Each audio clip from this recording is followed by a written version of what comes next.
Bismillahirrahmanirrahim. Assalamualaikum warahmatullahi wabarakatuh. Ya. Alhamdulillahillazi bi ni'matihi tatimmu sholihat wa usholli wa usallim ala israfil anbiya ilal mursalin wa ala alihi wa sahbihi ajmain wa ba'du. Baik, rekan-rekan peserta kelas pelatihan fundamental blockchain dan cryptocurrency, alhamdulillah kita masuk sesi kedua. Kita akan mulai pukul 13.30 sampai pukul 15.30 insya Allah. Dan pengisi materi siang ini adalah juga dari KIPMI, Pak Dr. Nur Ahmad.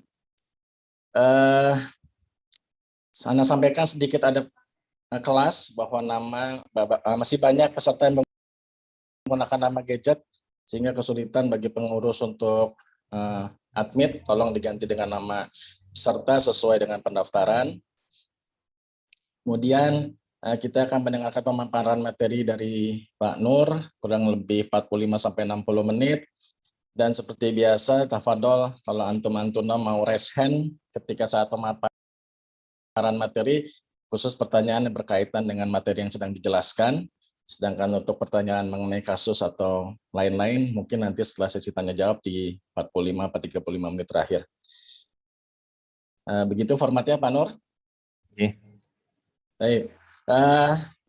Anda sampaikan juga mohon nanti jika banyak yang resen, Anda batasi dulu pertanyaan, cukup satu saja ya, serta dicari pertanyaan yang paling penting untuk ditanyakan, karena khusus tadi pagi kita cukup lama ngaret 30 menit atas kebaikan pengisi materi. Tapi Anda kira untuk sore ini kita harus on time selesai karena waktunya pas menjelang asar. Baik, Anda sampaikan dulu sedikit mengenai Pak Nur Ahmad. Background edukasi beliau adalah Bachelor in Electrical Engineering Universitas Gadjah Mada. Beliau tahun 98, kemudian Master in Electrical Engineering masternya di tahun 2003. PhD beliau di Electrical and Electronic Engineering juga Universitas Teknologi Petronas tahun 2009 Afwan. Beliau juga adalah Professional Engineer in Electrical Engineering Universitas Gadjah Mada. Certification beliau Insinyur Profesional Madya atau Senior Professional Engineer Persatuan Insinyur Indonesia. Professional Activity sekarang lecturer atau dosen di jurusan elektro dan teknik informatika di Gadjah Mada.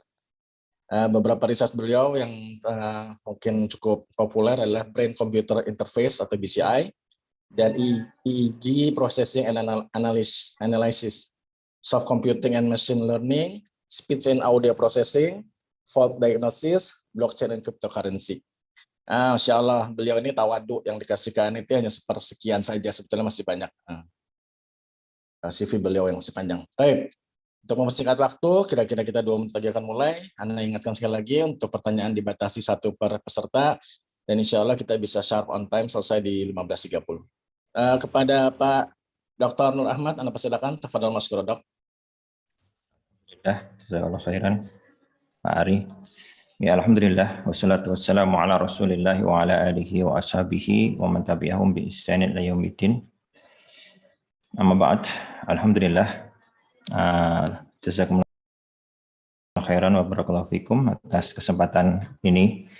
Sebelum kita mulai, sebagaimana kesepakatan di awal dengan teman-teman POM ETA, Pak Ari, bahwasanya hanya menyampaikan tentang sisi konsep ya dan teknologi dari cryptocurrency yang itu overlapnya cukup banyak dengan blockchain. Jadi beberapa hal mungkin nanti saya agak cepat ya karena sudah dijelaskan oleh Pak Ahmad Baudin tentang blockchain.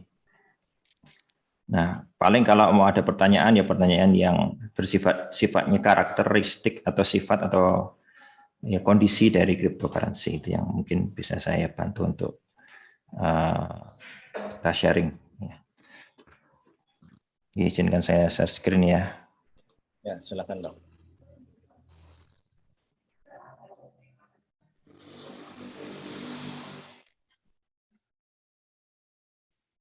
Ya, ini cryptocurrency 101 ya, artinya masih fundamental sekali, walaupun ada sedikit nanti ya agak teknis ya terkait dengan kriptografi, tapi tidak apa-apa.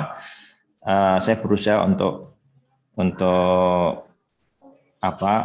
tidak terlalu matematis gitu ya.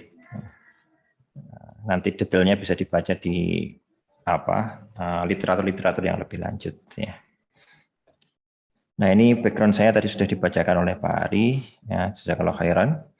Nah, kalau kita bicara tentang cryptocurrency itu tidak bisa lepas dari konsep dari currency. Ya. Kalau Pak Ahmad Bahaudin tadi kan dari si teknologi blockchain ya. Ya, teknologi blockchain itu adalah salah satu dari teknologi yang digunakan oleh cryptocurrency. Jadi blockchain tidak sama dengan cryptocurrency. Nah, cryptocurrency itu adalah diniatkan sebagai currency. Ya, entah itu diakui secara legal atau tidak, tapi diniatkan sebagai currency. Nah, apa itu currency itu sendiri?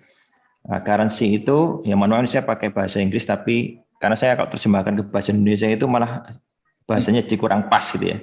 Tapi mending saya jelaskan pakai bahasa Indonesia secara lisan, tapi teksnya dalam bahasa Inggris.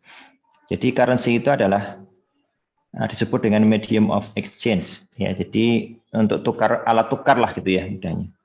Alat tukar terhadap barang, goods atau jasa. Ya, biasanya kalau kita punya barang ya, misalkan telur ya, kita tukar dengan rupiah. Ya, kemudian rupiah kita tukar dengan beras misalkan. Jadi sebenarnya mau menukarkan telur dengan beras, tetapi melalui media exchange ya, yaitu dengan rupiah itu ya, yang berupa wujudnya adalah bisa koin ya, bisa kertas ya. Nah, itu disebut sebagai currency. Begitu pula kalau saya ngajar gitu, kemudian setelah itu saya diberikan upah ya. Artinya itu adalah saya melayani dengan mengajar ya, kemudian saya diberikan upah. Padahal upah itu sebenarnya saya bisa gunakan untuk apa saja keperluan saya. Nah, kalau tidak ada medium of exchange, ini kita kesulitan karena tidak setiap orang itu kebutuhannya pas ya. Ketika saya ngajar, saya dibayar dengan telur, padahal saya tidak perlu telur, itu kan jadi masalah. Ya. Kemudian telur kalau saya simpan terlalu lama juga tidak bisa bertahan.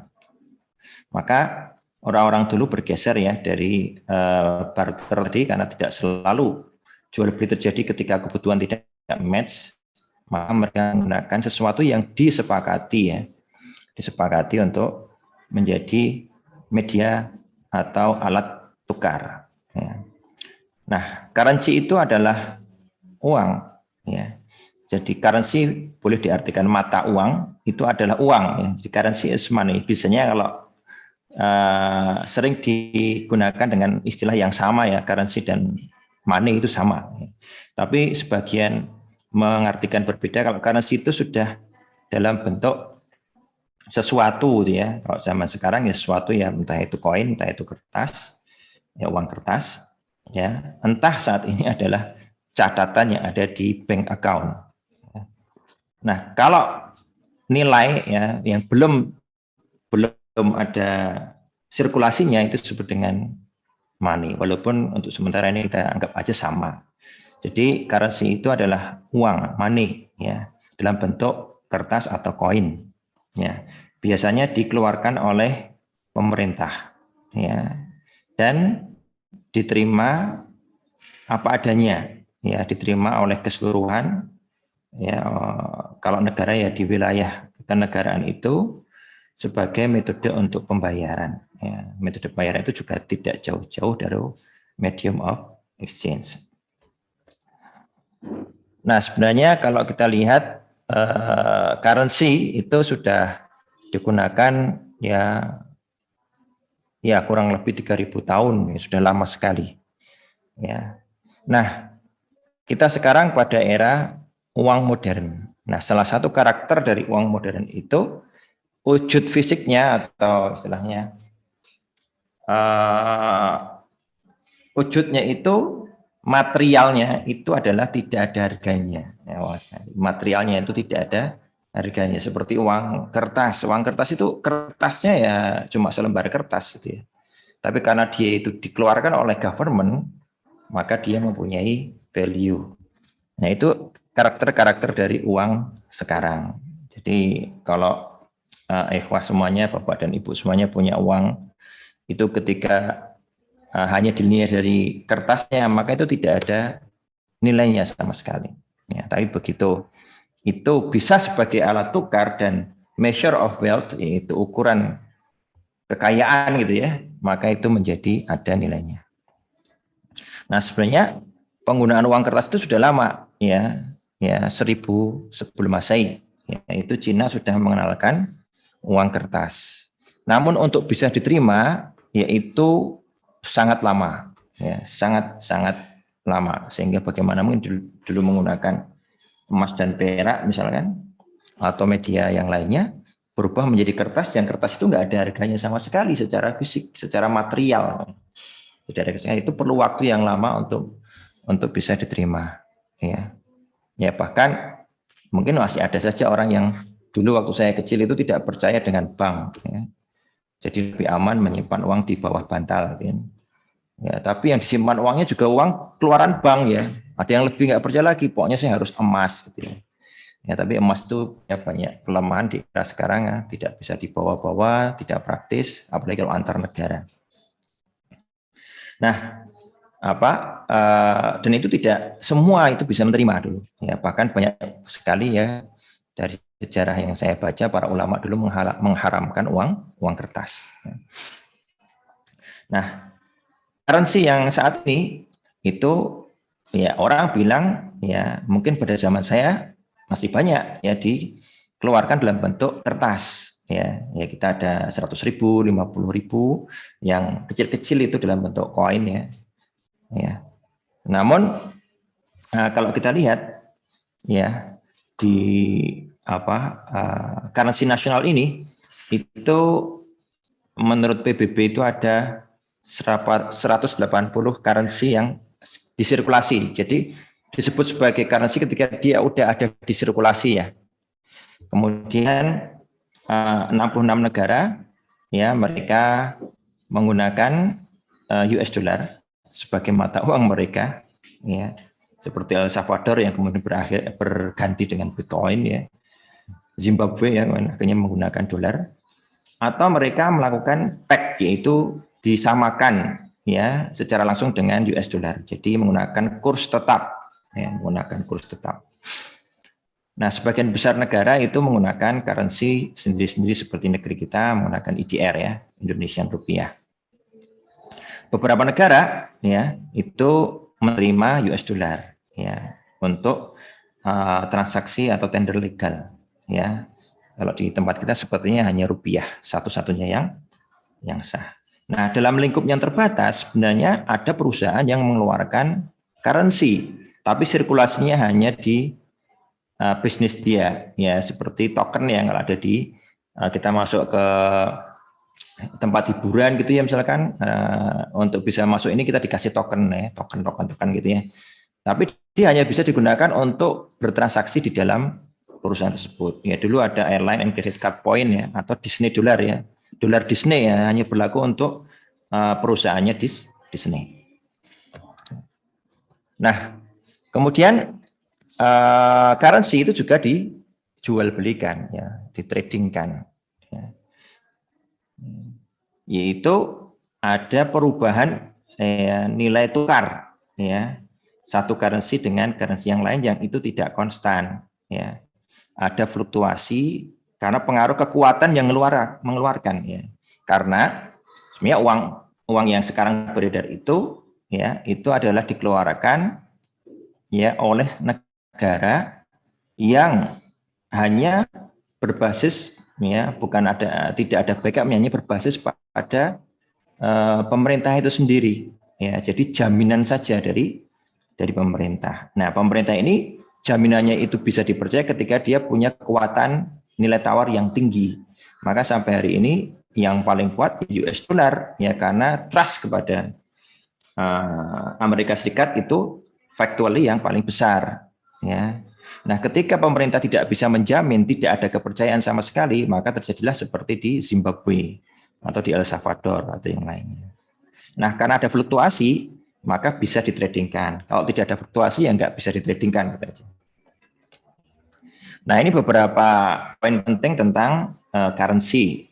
Jadi currency itu adalah ya diterima gitu aja oleh orang-orang, oleh masyarakat. Ya, untuk saat ini dikeluarkan oleh pemerintah dan dia tersirkulasi di wilayah pemerintah tersebut, tapi bisa di-exchange-kan ya. Nah, karena ada fluktuasi ya dengan currency yang lain, maka muncullah pasar valuta asing ya atau currency exchange market ya untuk mencari profit dari fluktuasi tersebut. Ya. Beberapa negara ya selain menggunakan currency mereka sendiri, mereka juga menerima US dollar sebagai alat pembayaran resmi. Ya, sedangkan negara-negara tertentu ya dulu pernah dilakukan oleh Malaysia ya pada waktu krisis moneter ya, tahun 98 ya 97 98 ya. Itu ringgit Malaysia itu dibuat kursnya tetap ya dengan US dollar. Ya. Ya, waktu itu kalau nggak salah dari dolar US dollar itu 2.500 rupiah itu menjadi 20.000 ya. Itu luar biasa waktu itu. Mau beli komputer terlambat ya jadi mahal sekali karena komputer itu dipackkan dengan US dollar, harganya itu mengikuti dolar bukan mengikuti rupiah. Ya. Nah, terus bagaimana cara kerja currency? Nah, currency itu adalah money ya. Ya, yang paling mudah dalam bentuk uang kertas itu atau koin yang ada di sirkulasi ya. Jadi udah beredar gitu ya. Nah, tapi di saat sekarang ya di era sekarang yang namanya currency itu sebenarnya yang berupa uang kertas itu hanya kecil sekali. Saya baca di Islamic Online lupa saya itu sekitar 95% itu justru malah yang tidak berupa kertas tapi elektronik ya. Jadi sebenarnya mayoritas dari peredaran uang itu nggak ada wujudnya tapi berupa catatan yang ada di database ya. Sedangkan yang di pasar-pasar itu sebenarnya kecil banget dibandingkan sirkulasi uang seluruh dunia. Jadi sebagian besar dari uang itu yang ada itu sebenarnya adalah berupa kredit ya. Jadi kita itu bayar dulu beli sesuatu tapi bayarnya nanti ke bank ya, utang gitu ya. Jadi kredit money pakai kartu kredit atau catatan elektronik di ledgernya bank ya, centralized di bank atau institusi finansial. Jadi uang itu hanya catatan.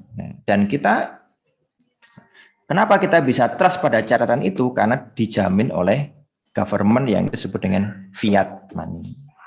Nah, bagaimana government bisa menjamin? Karena dia satu, dia bisa menjaga sirkulasinya, bisa menjaga uang itu tidak di-double spendingkan dan tidak dipalsukan.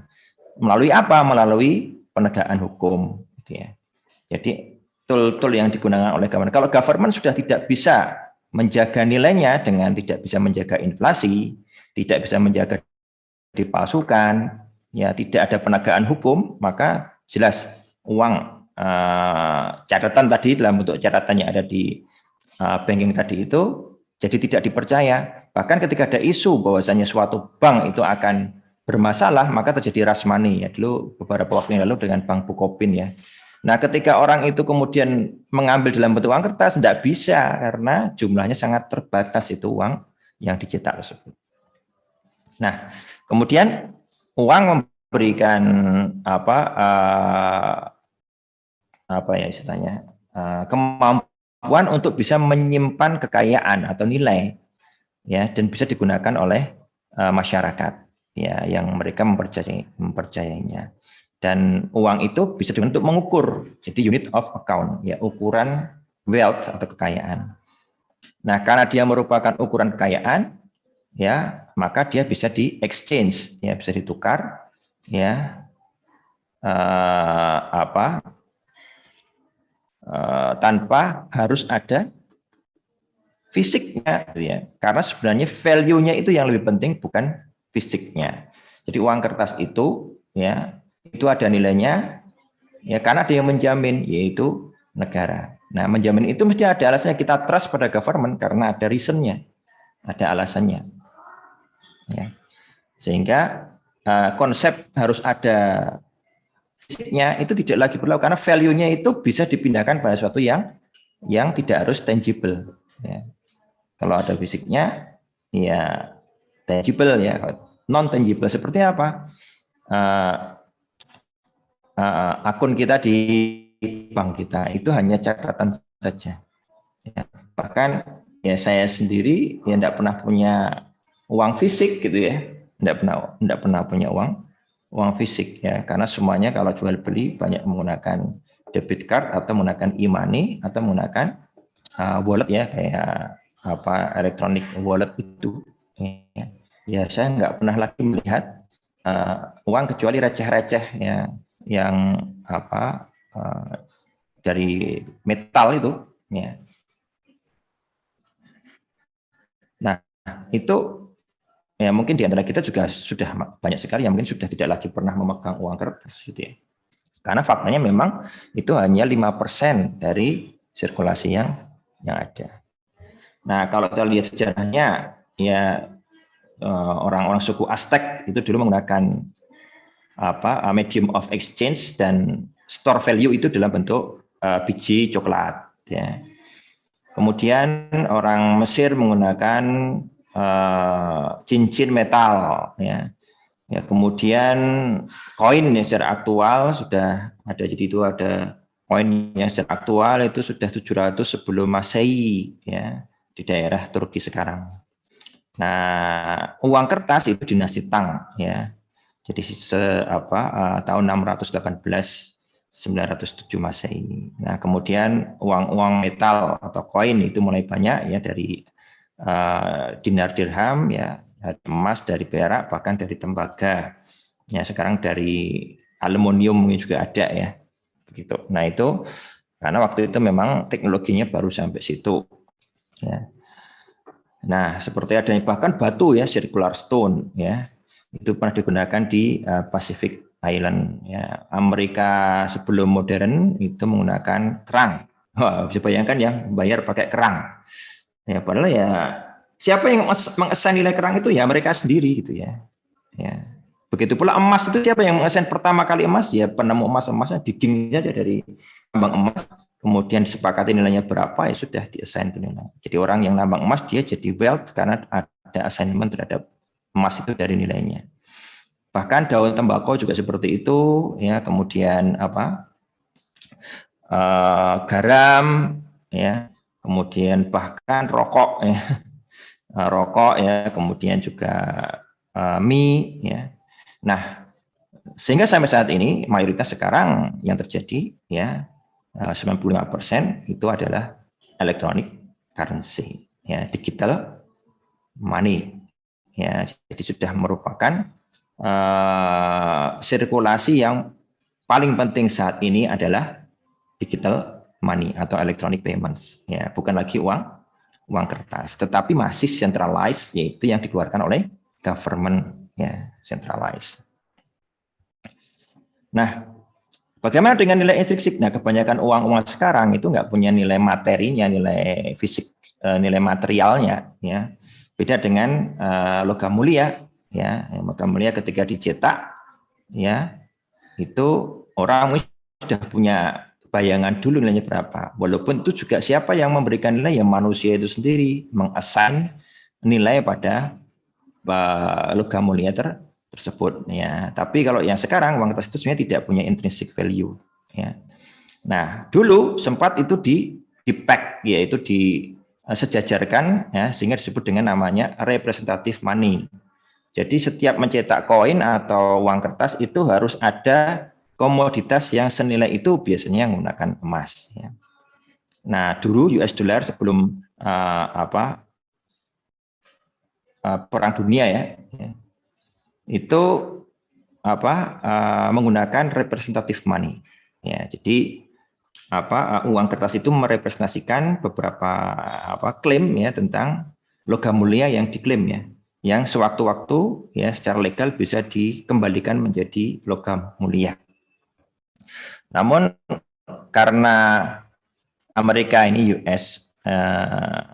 United States ini khawatir ya bahwasanya suplai emas itu akan kurang, maka agreement ini di cancel oleh Presiden Nixon. Ya, sehingga tidak lagi harus ada emasnya, sehingga memberikan kewenangan mutlak ya di Federal Reserve ya Amerika untuk mencetak uangnya sendiri kapanpun dan berapapun ya. Sehingga berubahlah dari representative money yang menggunakan representasi dari gold ya, itu kemudian menjadi sekedar mencetak uang dengan nilai yang di-assign sendiri oleh pemerintah yang disebut dengan fiat money ya. Nah, fiat money itu punya nilainya karena orang punya kepercayaan ya bahwasanya itu bisa untuk menjadi medium of exchange, bisa untuk payment, dan orang lain mau menerimanya ya. Nah, inilah kemudian yang sekarang major currency around the world ya seperti ini, tetapi sudah tidak lagi dalam bentuk kertas, tapi dalam bentuk electronic record ya.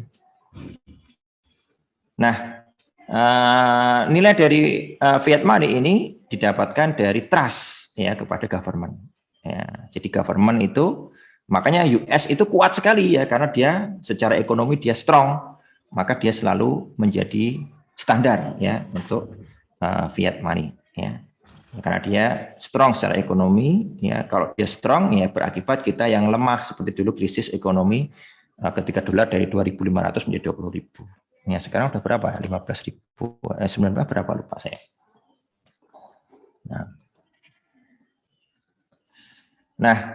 Nah, ketika currency itu di refer atau diasosiasikan dengan uang fisik, ya, maka pasar finansial dia akan mengasosiasikan currency itu sebagai unit of account, yaitu kekuatan nasional, ya, ekonomi nasional.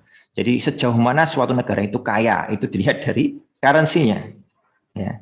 Kalau currency-nya itu strong, berarti memang dia kuat. Ya. Ya seperti Real Saudi itu nggak banyak berubah. Yen Jepang dengan US dollar juga nggak banyak berubah. Kalau kita sudah jauh. Sudah dulu 2.500, sempat 20.000, sempat pula 9.000, 8.000, sekarang berapa saya nggak pernah ngamati lagi. Nah, beberapa negara ya supaya tidak volatile maka mereka menggunakan fixed exchange rate ya. Beberapa negara menggunakan currency float ya. Kalau kita menggunakan currency float, dulu Malaysia pernah itu difixkan ketika terjadi krisis ekonomi, tapi itu ya luar biasa, cadangannya harus ekonominya harus betul-betul strong, dan itu bisa krisis juga dengan itu.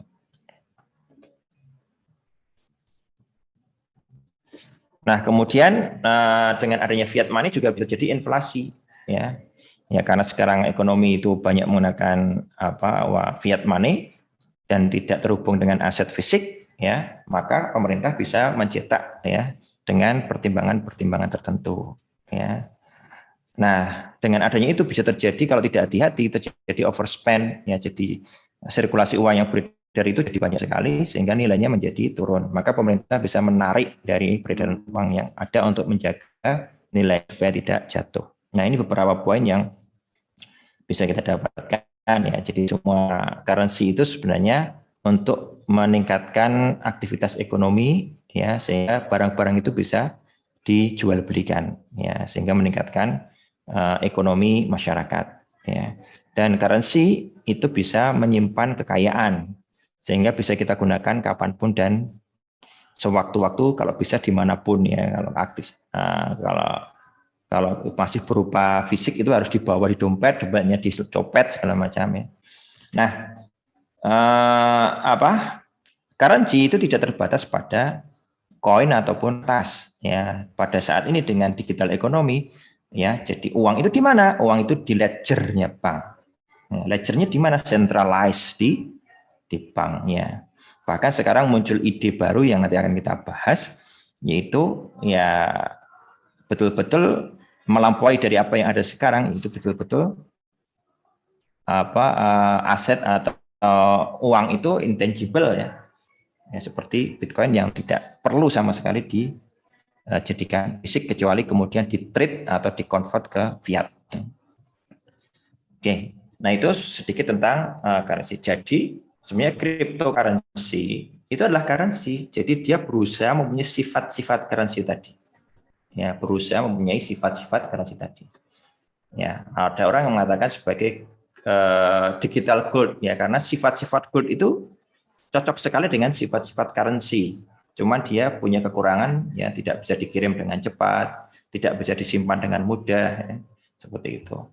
Nah, ya, kemudian memikirkan bagaimana ada currency yang, nah adanya fiat, ya fiat itu cukup lumayan sekarang, tinggal transfer pakai banking ya, e-banking, ya, tapi itu masih centralized ya, sehingga ada kendala, ya ada kendala ketika kita transaksi di batas negara, ya. Kemudian bisa terjadi krisis ya kalau government-nya tidak bisa menghandle dengan baik. Ya. Nah, kalau kita bicara cryptocurrency, maka kita perlu tahu kriptonya itu ada di mana. Jadi kita sedikit tentang kriptografi ya, insya Allah tidak terlalu horor nih, kok ini cuma sekedar gambaran saja ya, karena ini penting. Jadi semua currency itu harus punya sifat dia bisa mengendalikan supply, ya. Tidak sembarang orang bisa buat begitu ya. Dan bisa ada penjagaan keamanan sehingga tidak boleh ada kecurangan. Nah, itu adalah apa yang harus dijaga dalam currency, ya. Harus dijaga dalam currency, ya. Kalau sekarang fiat currency itu yang mengeluarkan organisasi otoritas, dia juga berusaha untuk mengendalikan supply-nya, ya, sehingga tidak sembarangan nyetak gitu ya. Kemudian dia juga punya fitur-fitur dalam uang itu supaya tidak dipalsu, ya, supaya tidak dipalsu. Sehingga kadang-kadang ada pakai itu, kalau kita beli cash itu pakai uang kertas itu ada apa itu ngecek palsu atau tidak ya. Nah, anti counterfeiting feature ini ya masih bisa diterabas ya. Ya, jadi tidak ada jaminan ya uang itu, apalagi kalau kita trust pada satu lembaga, bisa jadi orang dalam itu main-main di percetakan. Ya. Maka dengan itu pemerintah satu-satunya yang bisa dilakukan dengan law enforcement, yaitu bagaimana menegakkan hukum ya, supaya orang itu tidak melakukan kecurangan di dalam uang, ya, fiat money ini. Jadi law enforcement. Jadi kalau negara itu tidak bisa mengatur suplai uangnya, ya cetak sembarangan, mudah dipalsu, ya hasil cetakannya itu cetakan abal-abal, ya cuma ngeprint aja misalkan. Kemudian tidak ada perangkat yang bisa menjamin kita percaya bahwasanya orang-orang yang memalsu uang itu bisa dideteksi dan ditangkap. Ya. Maka trust kita kepada fiat money mesti akan jatuh, ya, seperti itu. Nah, begitu pula ya, kenapa cryptocurrency itu perlu kripto? Karena dia bukan dikeluarkan oleh negara, ya, maka dia harus bisa melindungi sebagaimana negara melindungi, ya. Tapi dengan cara apa? Dengan kriptografi. Ya. Jadi sebenarnya currency, ya. Jadi kalau fiat currency tadi adalah jaminannya government gitu ya. Nah, kalau cryptocurrency jaminannya adalah kriptografinya itu. Ya. Jadi ini merupakan cara ya, jadi security untuk menjaga supaya orang tidak merusak ya, kemudian mengganti seenaknya sendiri ya. Ya. Kemudian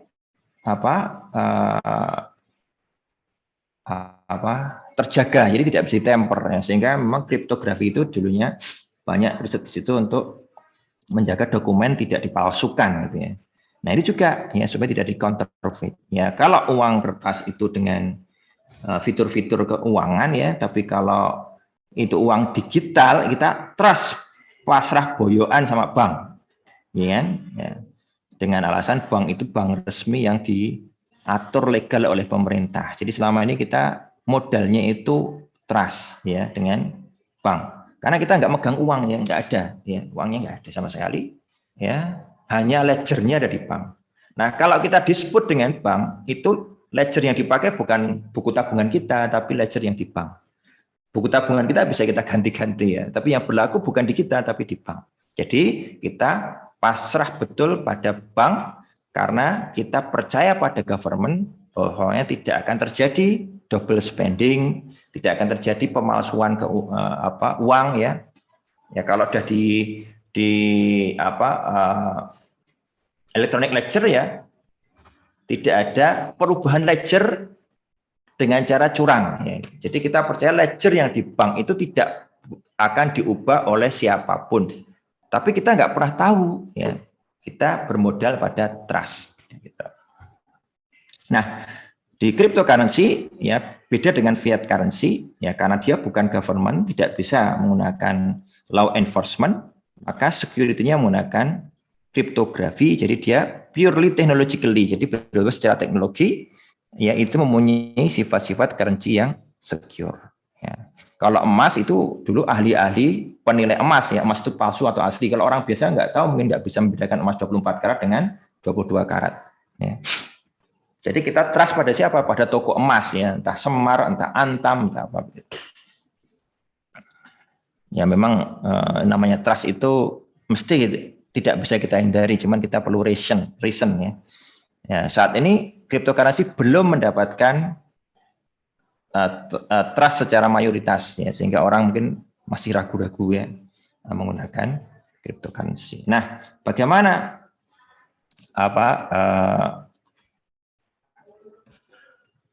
ini kriptografi itu berjalan ya sebagai pengaman dari currency tadi, yaitu menggunakan namanya hash function. Nanti dipotong aja deh. Oh, lupa mintain karena tadi. Ya. Jadi apa itu hash function? Jadi suatu fungsi yang ketika dimasukkan input ya, dia mengeluarkan output ya dengan ukuran yang tetap. Ya. Berapapun besarnya input. Jadi inputnya bisa berupa string dengan ukuran berapapun ya. Dia memproduksi output yang tetap ukurannya. Ma, dia itu nginep di sini. Ma, dia nginep di sini karena ayah sama ibunya meninggal. Nah, kemudian bisa dikomputasi, bisa dihitung pakai komputer gitu ya, secara efisien. Kemudian supaya dia secure, dia punya 3 sifat, ya kan, yaitu dia harus collision resistance dan dia bisa artinya tidak boleh ada input yang berbeda menghasilkan output yang sama, gitu ya.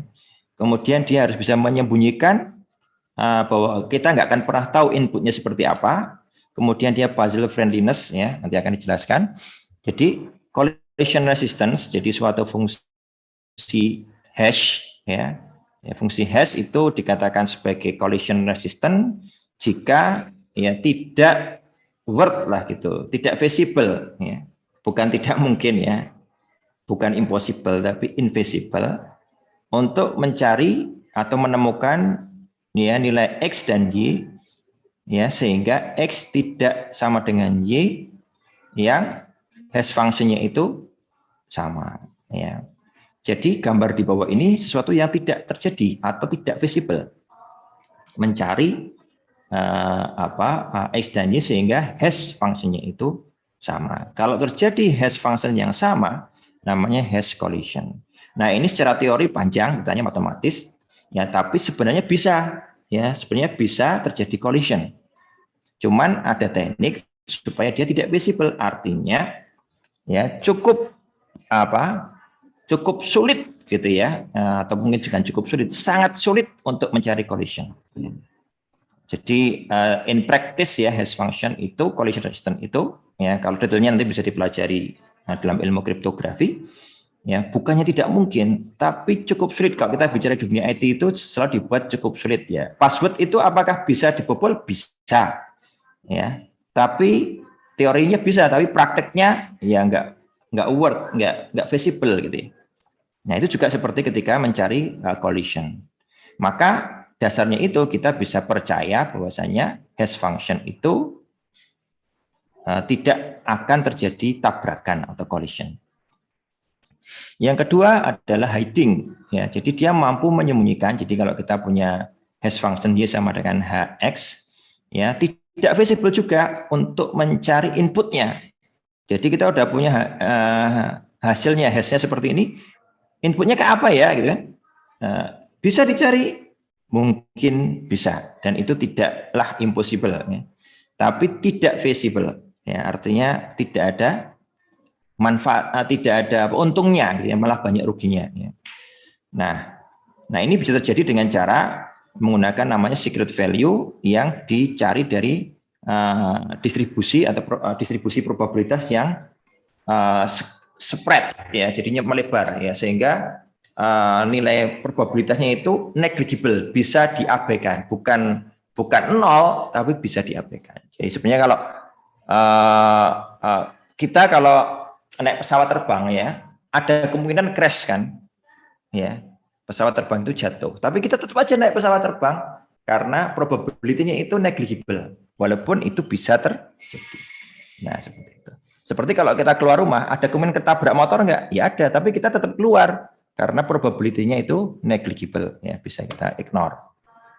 Yang ketiga adalah puzzle friendliness, artinya suatu fungsi hash itu dikatakan puzzle friendly jika setiap kemungkinan, ya, output n bit, ya, y, jika nilai k itu dipilih dari distribusi yang spread tadi, tidak feasible mencari x, ya, tidak feasible mencari x, sehingga hash function dengan kita tahu x dan k itu sama dengan y dengan waktu yang kurang dari 2 pangkat n. Artinya ini jadi invisible dikaitkan dengan 2 pangkat n, tergantung, ya, kalau 256, ya, outputnya itu kita buat hash functionnya 256 bit, berarti 2 pangkat 256, ya. Nah ini menjadi besar sekali, ya, artinya jadi tidak visible sama sekali, ya. Jadi ketika hash function itu puzzle friendly, maka tidak ada strategi yang selain dari random trial, ya, jadi coba-coba, gitu, ya.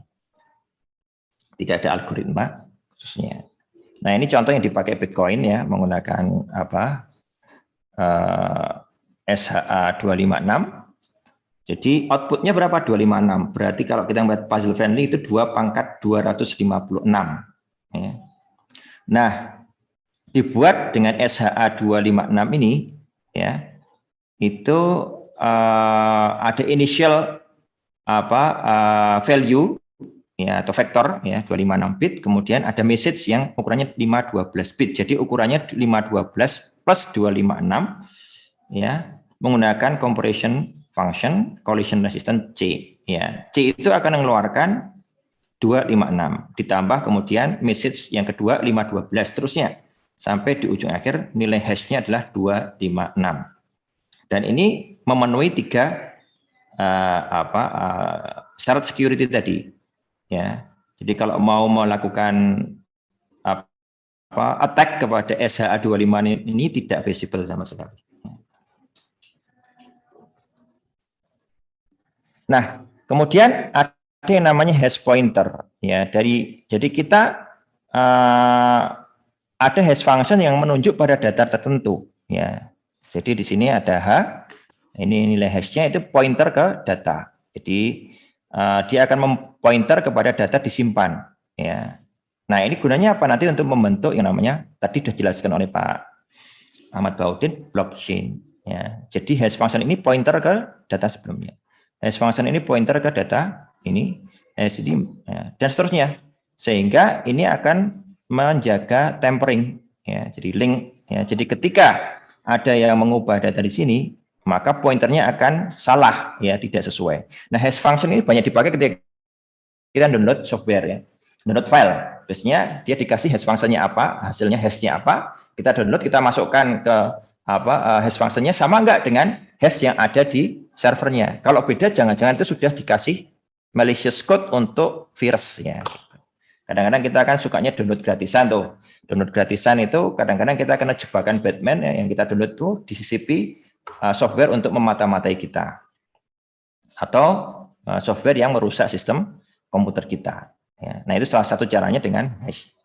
Kalau hashnya lain berarti itu sudah dialter, gitu. Nah ini kalau dibuat secara dalam bentuk rantai, maka, ya, ketika dia melakukan modifikasi di sini, maka di sini akan keliru semua. Ya. Dia melakukan modifikasi, dia akan keliru semua sampai yang terakhir. Ini adalah struktur data. Jadi blockchain itu adalah struktur data.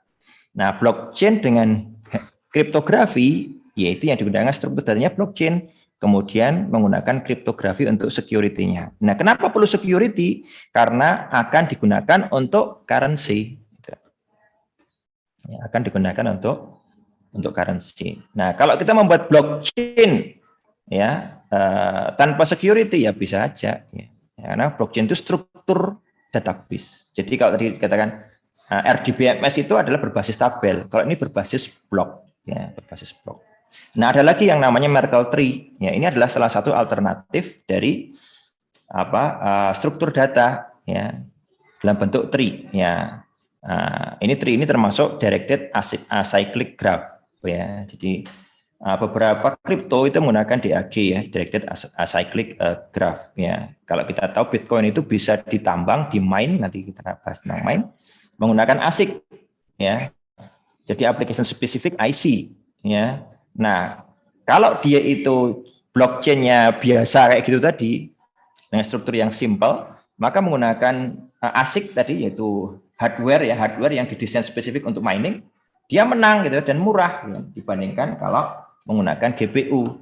Nah, Ethereum tidak bisa dibuat ASIC-nya karena dia menggunakan DAG yang tidak bisa di mining menggunakan ASIC ya, maka harus menggunakan GPU. Nah, akibatnya GPU, rata-rata GPU itu dia miningnya ke Ethereum ya. Nah, ini contoh saja ya strukturnya. Nah, apa itu tanda tangan digital? Ya seperti tanda tangan kita. Jadi kalau tanda tangan itu ya harapannya tanda tangan kita tidak bisa dipalsu dan tanda tangan kita tidak bisa dikopi ke dokumen lain. Ya, jadi properti dari kita tanda tangan yaitu kita bisa melakukan hanya kita yang ditanda tangan, nggak boleh orang tanda tangan, tapi orang lain bisa memverifikasi kalau itu tanda tangan kita. Itu yang pertama. Ya, jadi kalau saya dalam dunia biasa tidak digital, ada mahasiswa bimbingan masuk tanda tangan dosen penguji misalkan supaya diluluskan. Nah, yang sebenarnya yang boleh tanda tangan adalah dosen penguji itu. Mahasiswa masuk berarti dia masuk, saya verifikasi. Oh, ini kok bukan tanda tangannya Pak itu, gitu kan? Nah, itu juga konsep yang digunakan dalam digital signature. Ya, signature kemudian tanda tangan itu hanya terkait pada dokumen itu saja, ya tidak ke dokumen yang lain. Ya, jadi tidak bisa digunakan. Nah, ini konsep yang digunakan dalam digital signature. Ya, intinya seperti ini implementasinya menggunakan yang namanya sign key dan public key. Ya. Jadi kita akan mengenerate key ya. Ya ini langsung saja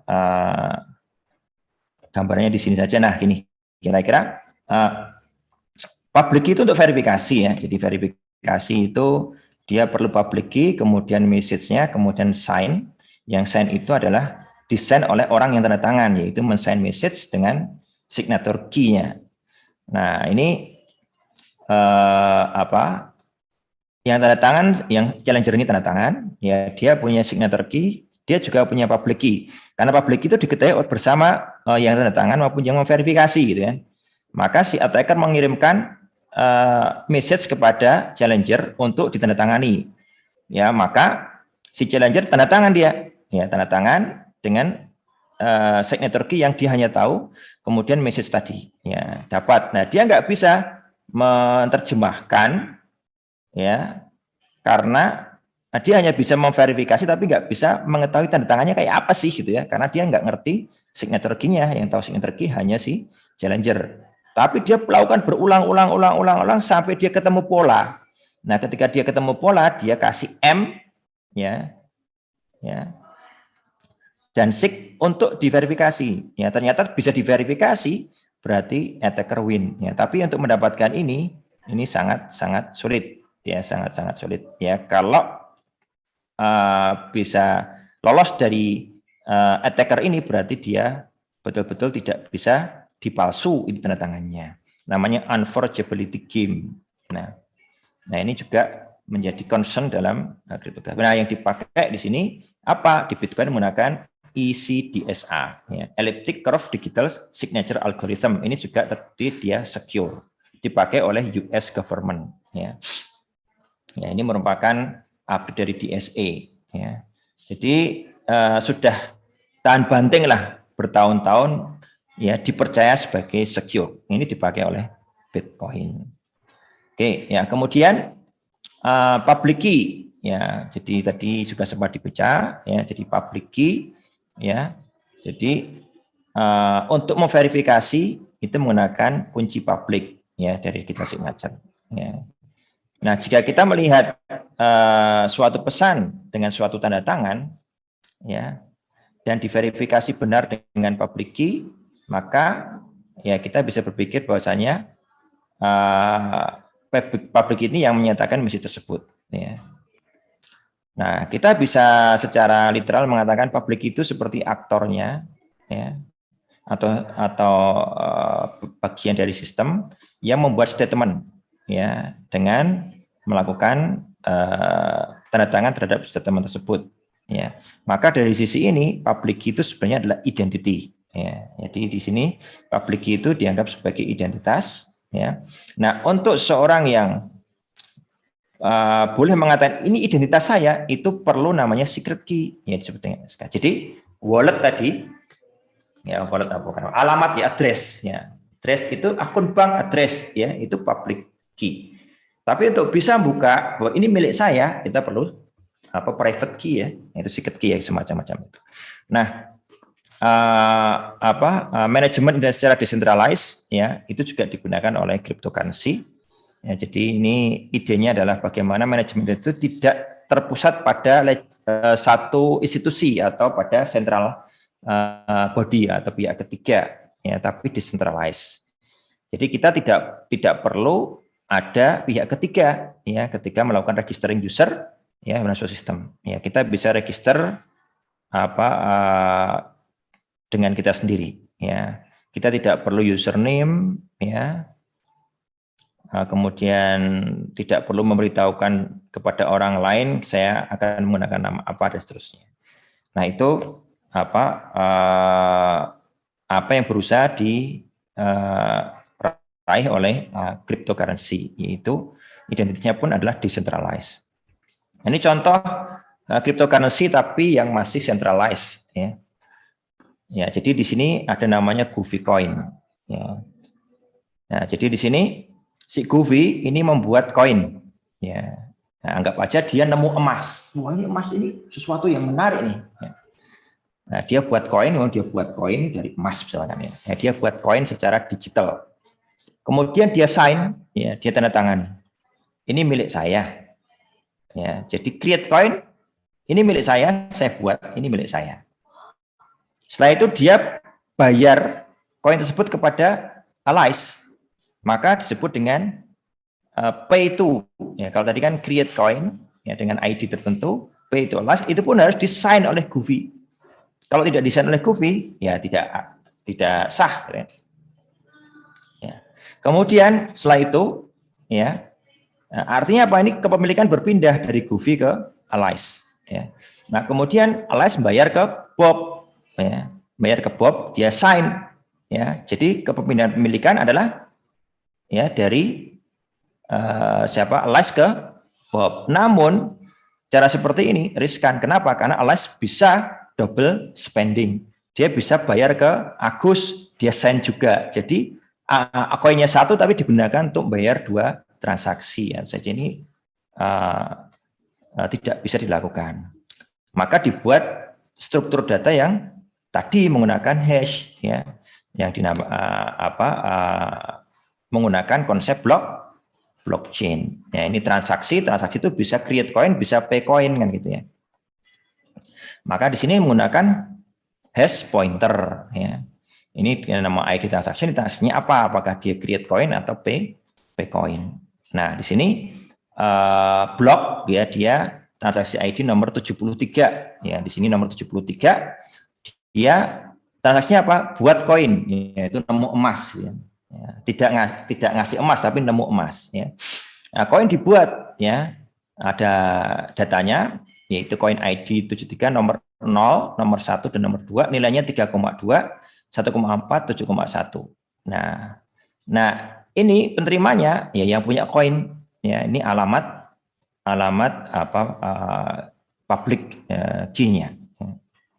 Ini coin created. Nah, kemudian koin itu dikonsum artinya digunakan untuk beli sesuatu. Ya. Nah, di sini berarti harus ada yang didestroy kan gitu ya. Ya, koin ya supaya tidak terjadi double spending, koin yang sudah dibayarkan itu dicatat dia sudah nggak ada gitu ya, sudah dibayarkan. Ya, jadi tadi bayar di koin ID nomor 68, nomor 1, ID 42 nomor 0, ID 72 nomor 3. Ya, jadi ini 72 nomor 3 di sini ya, sesuai dengan trace ID-nya. Ya. Nah, ini berarti tadi yang di-create tadi ya, bahwa ini ada transaksi, yaitu transaksi consume coin ID ya. Nah, di sini tipenya adalah pay coin ya, bukan create coin. Kalau ini berarti dia transfer ya, transfer ke orang lain ya. Nah, ini terjadi pada ID 73. Nah, itu terusnya tadi ini semuanya membentuk berupa blok yang itu tidak bisa ditemper. Artinya ini kalau diutak-atik akan error semuanya. Ya, kalau ini error maka dia akan tidak divalidasi, tidak tervalidasi. Maka dia akan mencari jalan lain. Ya. Nah, contoh ini semuanya terjadi. Jadi koin yang dikonsumsi valid ya karena di-create pada tahun sebelumnya. Ya. Dan kemudian koin yang dikonsumsi tadi yang belum dikonsumsi pada transaksi sebelumnya itu untuk menjaga double spending transaction. Jadi sudah dijaga nih ya. Jadi si model blockchain ini menjaga supaya tidak terjadi double spending. Ya. Nah, tapi itu semuanya adalah centralized ya, dilakukan oleh suatu perusahaan yang validasinya saya sendiri gitu ya. Saya sendiri yang buat Scrooge ya. Nah, ini yang jadi masalah kalau saya kemudian nakal gitu ya, saya bisa buat transaksi-transaksi yang saya buat sendiri ya. Nah, sahkan sendiri ya. Maka itu kemudian muncul desentralisasi. Nah, cryptocurrency tadi itu belum desentralisasi walaupun sudah pakai blockchain. Nah, cryptocurrency yang ada sekarang seperti Bitcoin itu sudah desentralisasi. Nah itu konsep cryptocurrency, bagaimana dia mencapai peran kriptografi pada cryptocurrency untuk menjaga sifat-sifat uang tadi. Nah, tinggal sekarang sisi apanya? Oh, saya nggak mau ini sentralisasi karena saya berbasis trust pada satu body, satu lembaga. Bisa nggak itu peer-to-peer, nggak perlu pihak ketiga, gitu kan? Ya, maka di situ muncul desentralisasi dan itu kemudian menjadi cryptocurrency sekarang. Ya, jadi sifat-sifat cryptocurrency itu digital, virtual, diamankan dengan kriptografi tadi sudah dijelaskan sehingga nearly impossible atau tidak visible untuk dipalsu atau di double spend. Nah, dipalsu tadi dengan apa? Dengan signature, digital signature tadi, kemudian di double spend tadi bisa diatur dengan struktur datanya blockchain atau Merkle tree atau directed acyclic graph. Ya. Nah, kemudian validasinya menggunakan decentralized network, ya, berbasis blockchain teknologi itu untuk sah sebagai blok itu harus divalidasi oleh jaringan, oleh nodes, dan itu disebut dengan distributed ledger. Tadi sudah banyak dijelaskan oleh Pak Ahmad Baudin ya. Jadi dia tidak lagi oleh central authority ya, sehingga dia tidak terpengaruh oleh government. Ya, kalau government korup, government manipulasi, government interference tidak pengaruh seperti sekarang ketika terjadi di Ukraina itu ya. Bitcoin tidak berpengaruh secara sistem, tapi harga bisa berpengaruh ya. Ketika banyak yang pakai ya akan naik, ketika banyak yang takut ya akan turun. Nah, tadi sudah jelaskan konsep-konsepnya. Ya, dan sehingga di sini apa kita bisa melakukan pembayaran tanpa third party, tanpa intermediary, walaupun tidak bisa terhindar 100% dari centralized ya, seperti kalau udah di exchange ya, kemudian beli dengan uang fiat ya, itu semuanya tetap centralized ya. Tapi transaksi di sesama atau di dalam kripto itu sendiri, Bitcoin misalkan, itu adalah decentralized. Nah, untuk mendapatkan kripto bisa melakukan mining. Nah, mining itu sebenarnya ya tadi yang validasi tadi ya dibuat ya karena ini salah satu juga sifat yang tadi belum saya sampaikan. Namanya currency itu harus susah untuk didapatkan, scarcity. Jadi emas itu kan tidak sembarang-sembarang ada. Jadi Bitcoin dibuat dia itu scarcity. Jadi dengan cara menebak nilai pada hash tadi yang disebut dengan nonce ya. Nah, itu memerlukan computing power yang sangat besar ya. Sehingga membatasi terciptanya koin ya. Nah, itu sebagaimana scarcity dari logam mulia.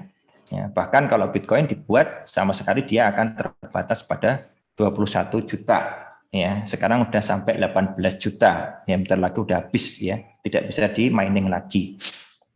Ya, nah kalau kita mining menggunakan untuk Bitcoin ya kita bisa dapat Bitcoin atau kita beli dengan apa? Dengan fiat money ya atau dengan crypto money. Ya. Blockchain tidak perlu saya bahas lagi ya tadi sudah dibahas. Kemudian tipe-tipe cryptocurrency yang paling populer adalah Bitcoin ya. Itu pertama sekali terjadi tahun 2008 white papernya. Ya, kemudian diperbaiki kemudian setelah itu dia menghilang ya. Dia anonim siapa nggak tahu ya. Nah, saat ini ada ribuan ya cryptocurrency ya. Ya orang bilang token-token micin gitu ya nggak jelas ya. Jadi tidak sama ya cryptocurrency yang Bitcoin dengan cryptocurrency yang dibuat baru-baru ini itu tidak sama. Jadi pengetahuan tentang cryptocurrency jangan generalisasi, tapi perhatikan betul. Nanti saya berikan contoh Bitcoin dengan Ethereum. Ya. Oke. Nah, legalitas itu beda-beda ya. Jadi contohnya di El Salvador ya sudah jadikan mata uang mereka ya selain US dollar.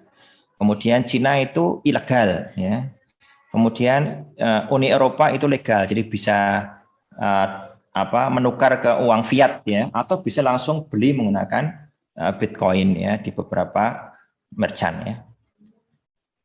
Kemudian beberapa kelebihan dan kekurangan ya. Ini sesuatu yang baru ya, sehingga kita perlu lihat secara lebih hati-hati ya. Secara umum ya dia baru. Dan desentralis tadi dianggap sebagai keuntungan, ya karena tidak perlu melibat pihak ketiga sehingga trustless ya.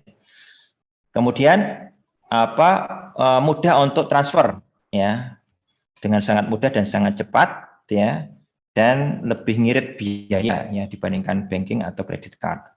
Kemudian tidak ada third party intermediary ya, faster ya. Kemudian karena ada fluktuasi harga maka bisa untuk trading sehingga bisa generate profit ya. Kemudian untuk remittance menjadi sangat mudah. Ya tadi sempat ada yang tanya tentang remittance ya. Tinggal diedukasi saja bagaimana remittance ya. Kalau takut fluktuasi ya pakai kripto yang di-peg dengan US dollar atau di-peg dengan rupiah ya. Artinya harganya sama dengan rupiah. Namun banyak yang perlu kita ketahui, hati-hati di situ ya. Walaupun Bitcoin itu klaim bahwa itu anonim, sebenarnya tidak anonim, tapi pseudonym ya, tetap bisa dibongkar kecuali beberapa kripto yang di-upgrade seperti Monero atau Zcash yang betul-betul anonim. Tapi kalau Bitcoin itu tidak anonim ya, walaupun ada cara, ada proses yang perlu dilakukan untuk mengungkap ya. Kemudian karena dia itu pseudonym, jadi pseudo anonim lah gitu ya, maka atau yang ada yang anonim betul itu menjadi populer bagi tindakan kriminal ya, untuk money laundering ya, atau ransomware itu mintanya dibayar, atau orang menculik mintanya dibayar pakai kripto supaya tidak bisa dilacak. Tapi kalau pakai e-money kan terlacak. Kemudian secara teori itu decentralized, prakteknya tidak mudah mendapatkan decentralized karena orang kemudian ada yang greedy ya, greedy miner, sehingga dia menguasai 20% dari mining walaupun belum sampai 51%, tapi sudah mengkhawatirkan. Jadi tingkat desentralisasinya ya semakin berkurang ya, walaupun masih desentralisasi ya, karena ownership masih sangat terkonsentrasi pada mining yang kuat ya, miner yang kuat ya. Kemudian energi ya, energinya memang boros ya, boros sekali ya. Ya ini bisa menjadi tidak untung kalau mining ya, karena biaya untuk listrik lebih besar daripada profitnya, terutama ketika yang di mining itu value-nya turun. Ya. Kemudian memang cryptocurrency transaksinya secure, tetapi wallet-nya itu tidak bisa dia centralized ya, dia bisa dihack. Jadi kebanyakan orang itu ngehack di exchange atau di wallet. Ya, jadi perlu hati-hati, atau kita juga tidak paham tentang security sehingga private key kita hilang atau private kita share pada orang. Ya sudah, habislah gitu. Kemudian yang ini juga jadi isu besar yaitu volatility ya. Jadi nilai naik turunnya itu menjadi ada yang sampai berpendapat wah ini goror dan doror gitu kan. Nah, tapi volatility itu juga beda-beda satu koin dengan koin yang lain. Bahkan ada koin yang di-peg dengan US dollar ataupun emas. Sehingga harganya mengikuti emas, ada yang harganya mengikuti US dollar, ada yang harganya mengikuti rupiah. Ya, kalau itu tidak volatil atau volatilitasnya sama dengan US dollar, sama dengan rupiah atau sama dengan emas. Nah, ini ada yang ya koin-koin yang nggak jelas itu tiba-tiba naik ke langit tapi jatuh ke 7 lapis bumi misalkan ya. Nah, ini sangat-sangat harus betul-betul paham ya, harus betul-betul paham ya, dalam bermuamalah dengan kripto. Nah, ini beberapa poin penting ya, mengulang dari apa yang saya sampaikan tadi. Kemudian Bitcoin, nah ini khusus ya, jadi tahun 2009 itu digital currency yang bernama Bitcoin itu di-create ya. Ini white papernya Satoshi Nakamoto ya, karena dia memang menggunakan kriptografi dan tidak ada fisiknya. Jadi hanya balance yang itu ada di ledger publik ya. Yang tadi jumlah node-nya itu berapa belas ribu ya, di Indonesia hanya 1 node saja. Kemudian transparan ya, walaupun setiap record itu ada hash tadi yang disimpan hashnya. Kemudian transaksi Bitcoin itu diverifikasi oleh miners ya. Kemudian Bitcoin ya tidak di backup oleh bank atau oleh pemerintahan. Ya, jadi tidak pula ada yang membackup perseorangan juga tidak ada. Jadi betul-betul open gitu ya. Sehingga ketika dia keluar 1 Bitcoin, berapa nilai dia betul-betul diserahkan kepada siapa yang assign yaitu market. Ya. Ya. Kemudian dinamakan kalau di trading itu BTC. Nah, kemudian mirip-mirip yang telah saya jelaskan tadi tentang kripto. Jadi dia itu seperti tadi kriptografi. Ya, kemudian divalidasi oleh nodes atau miner, kemudian jumlah node itu untuk bisa atau blockchain untuk bisa diserang itu harus 51% menguasai computing power, padahal jumlah node-nya sudah sangat banyak, itu bisa di bitnode.io sehingga sangat sulit untuk diserang. Ya. Nah, kemudian kalaupun terjadi serangan, ya tidak perlu khawatir, ya orang-orang yang ada di komunitas, ya dia akan split off ya dari blockchain yang diserang itu ke blockchain yang lain, sehingga tidak ada manfaatnya itu menyerang sistemnya Bitcoin. Kemudian balance itu dijaga dengan public dan private key, ya yang isinya adalah string number yang itu hasil dari mathematical hash ya atau encryption. Public key itu seperti bank akun ya, nomor rekening. Private key itu seperti PIN ATM. Ya, jadi jangan sampai kalau ATM itu PIN-nya hilang masih bisa ke bank ya. Kalau private key hilang ya sudah. Ya.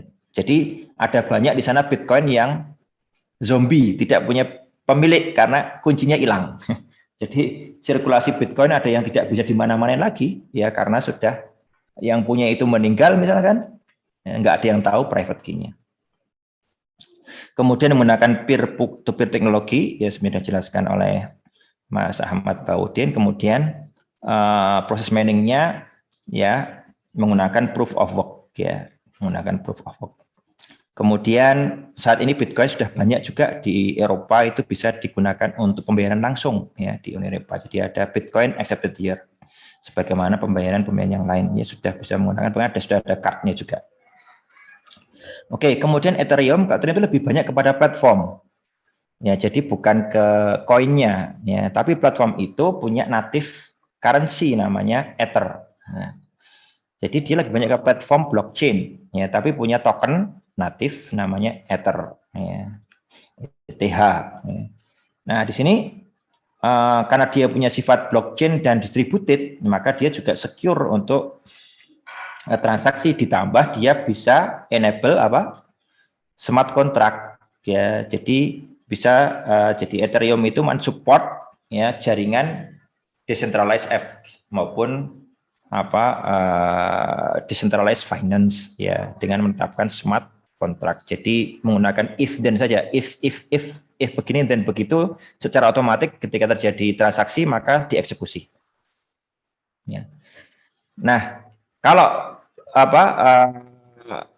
sama ya menggunakan blockchain teknologi, ya menggunakan kriptografi juga sama, ya. Tapi dia memang dirancang tidak bisa di-mining dengan ASIC, ya. Dia harus menggunakan GPU karena dia buat memory size-nya itu agak gede menggunakan directed acyclic graph, ya untuk struktur datanya, ya. Ya mirip-mirip jenis blockchain lah gitu ya. Kemudian sama cara kerjanya, ya, tapi lebih banyak dia untuk platform, ya. Kemudian kalau kita bandingkan, jadi Ethereum itu bisa dikatakan sebagai world's programmable blockchain, ya. Bisa digunakan untuk smart contract, bisa digunakan untuk organisasi dan seterusnya. Nah, kalau Bitcoin itu murni cryptocurrency, ya, murni cryptocurrency. Jadi betul-betul hanya untuk transfer value dan store value, ya, store wealth, ya. Kemudian jumlah Bitcoin yang disirkulasi itu maksimum 21 juta, walaupun banyak yang zombie tadi. Ya. Kemudian, jadi tidak ada lagi setelah 21 juta, ya. Tidak ada lagi mining, ya. Adanya adalah validasi dari fee, ya. Nanti dibayar dengan fee. Nah, kalau ETH, itu yang perlu diketahui itu jumlah koinnya tidak terbatas, jadi selalu ada terus di jumlah terus. Ya. Sudah 180 sekian juta kalau salah itu koinnya Ethereum. Ya, ini jumlah node-nya bisa dilihat di ethernode.org.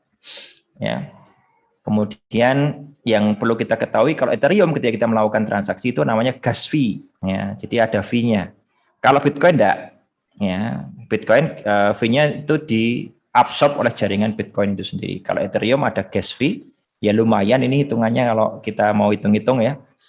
Ya, nah itu perbedaan. Kemudian kedua-duanya masih menggunakan proof of work yang tadi perlu computing power yang tinggi. Namun Ethereum mau bergeser ke Ethereum 2 yang menggunakan proof of stake tadi sudah dijelaskan oleh Pak Ahmad. Nah, Ethereum itu apa cryptocurrency? Ya, tidak sekedar cryptocurrency, bahkan Ethereum itu adalah platform. Dia punya token natif namanya Ether. Nah, Ether itu bisa dijadikan sebagai store of value atau wealth dan bisa untuk transfer value. Ya. Kemudian dia tidak seperti Bitcoin yang hanya untuk kripto, dia bisa support decentralized application, ya, dan yang lain-lainnya. Ya. Ya, nama koinnya namanya Ether. Nah ini beberapa poin ya bahwasanya Ethereum adalah blockchain based platform, ya lebih banyak disebut sebagai platform. Ya, kemudian teknologi blockchain yang menguatkan atau bahan bakarnya Ethereum itu bisa membuat namanya secure digital ledger sama dengan distributed ya, dan bisa ditambahkan di situ smart contract. Ya, Bitcoin dan Ethereum banyak kesamaannya tapi visi dan limitasinya beda. Ya. Dan Ethereum akan berkembang lebih banyak ya karena dia punya banyak aplikasi dan pemanfaatan. Ya, kalau Bitcoin memang betul, tapi memang strongest ya saat ini adalah kripto adalah Bitcoin. Nah itu yang bisa saya sampaikan ya, semoga bermanfaat. Monggo kalau waktu saya kembalikan kepada Pak Ari. Alhamdulillah. Baik. Jazakallah khairan Pak Dr. Nur Ahmad atas segala manfaat dan faedah yang antum sudah berikan kepada para peserta pelatihan. Baik, kita buka sesi tanya jawab. Persilahkan yang pertama Pak Ajodian Sandika dari Lampung. Silakan Pak. Terima kasih. Assalamualaikum warahmatullahi wabarakatuh. Waalaikumsalam. Terima kasih Pak atas penjelasannya. Yang ingin saya tanyakan, kalau di mata uang fiat itu kan yang membuat supply itu pemerintah ya. Cuma kalau di Bitcoin contohnya tadi maksimal 21 juta. Nah, itu yang menentukan tuh siapa, kemudian apakah itu tidak bisa ditambah atau tidak bisa ditambah dan memang fix begitu. Ya, terima kasih. Assalamualaikum warahmatullahi wabarakatuh. Langsung saya jawab, Pak Ari. Ya, silakan Pak. Ya. Jadi itu tergantung dari protokol yang telah dibuat. Jadi komunitas ya, kita tidak tahu ya apakah nanti programmernya mau membuat atau tidak. Tapi sampai saat ini komunitas masih seperti itu. Nanti kalau itu terjadi perbedaan, biasanya nanti akan terjadi fork ya. Cukup. Begitu Ya, Pak. cukup. Ya. Cukup jelas bagi penanya. Oh ya, saya tadi perlu sampaikan bahwasanya salah satu yang cukup kuat di kripto itu adalah developer. Ya, itu perannya tidak sama dengan miner ya. Dia punya posisi yang lebih kuat di situ. Oh, baik, terima kasih Pak. Jelas. Ya. Ya, alhamdulillah. Kemudian berikutnya Pak Ivan di Boyolali, tafadhol Pak.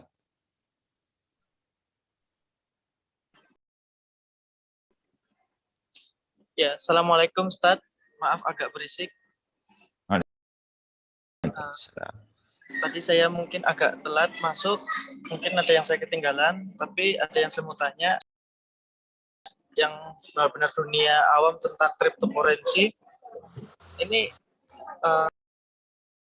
batas atau hukum dasar halal haram untuk kripto, terutama untuk yang saya ingin tahu itu NFT, Ethereum, dan Bitcoin itu gimana ya Ustaz?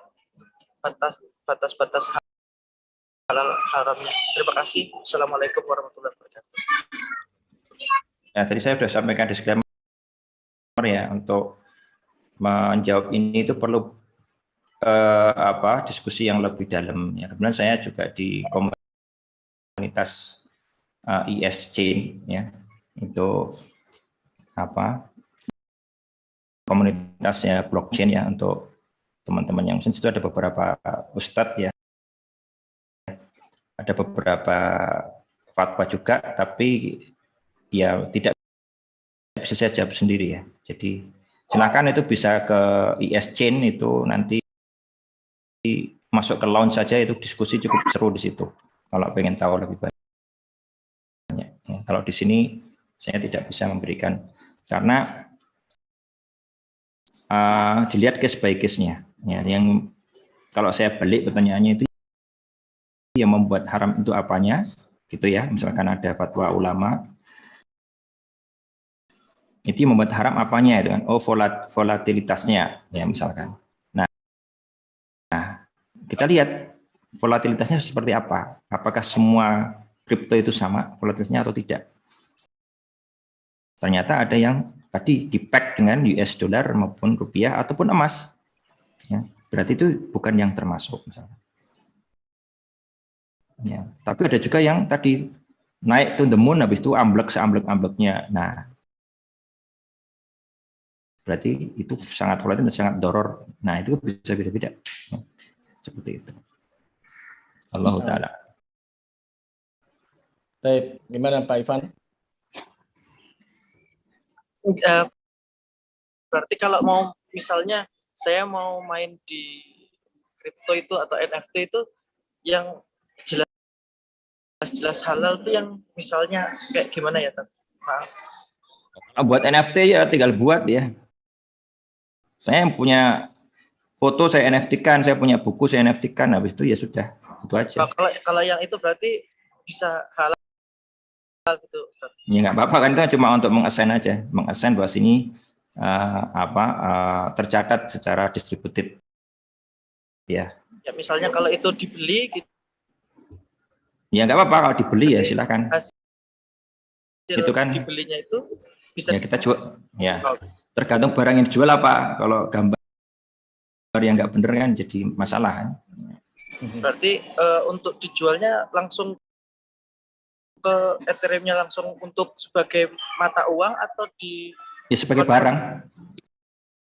konversi dulu Dengan sebagai rupiah itu dibayar dalam bentuk kripto, ya dibayar dengan Ethereum misalkan, atau yang lainnya. ya, maksudnya kalau nanti Ethereum-nya itu dibelanjakan lagi oleh saya itu sebagai mata uang atau saya konversi ke rupiah itu tetap boleh? Boleh, nggak masalah. Masih, Kita beli barang kok ya. Assalamualaikum. Salam. Waalaikumsalam. Jazakallah khairan Pak Dokter atas penjelasannya. Kami masuk berikutnya ke penanya dari Serpong, Pak Khairul, tafadhol.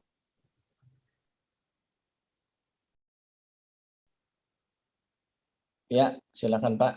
Sudah unmute.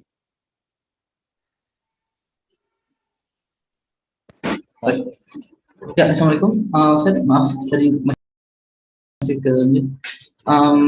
Iya tadi sempat Ustaz sempat nyebutin bahwa Bitcoin itu pseudonymous ya.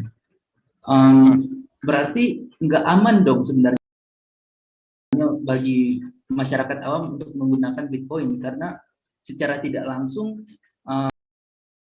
ini kan ibaratnya kita apa ya, kayak rekening yang terbuka kan, kayak saya kebetulan kerja di bidang finansial dan rekening bank itu kan sebenarnya pseudonymous juga, dalam artian satu rekening itu selalu berkaitan dengan satu orang, tapi karena data rekening tersebut dipegang oleh banknya, jadi itu nggak ada masalah karena bank yang kemudian melindungi data-data nasabah. Tapi kalau Bitcoin itu digunakan oleh masyarakat awam dan tidak ada pihak sentral, tidak ada banknya, berarti itu sangat berbahaya dong, Ustaz. Maaf karena saya dari segi itu ya bidang KYC bank.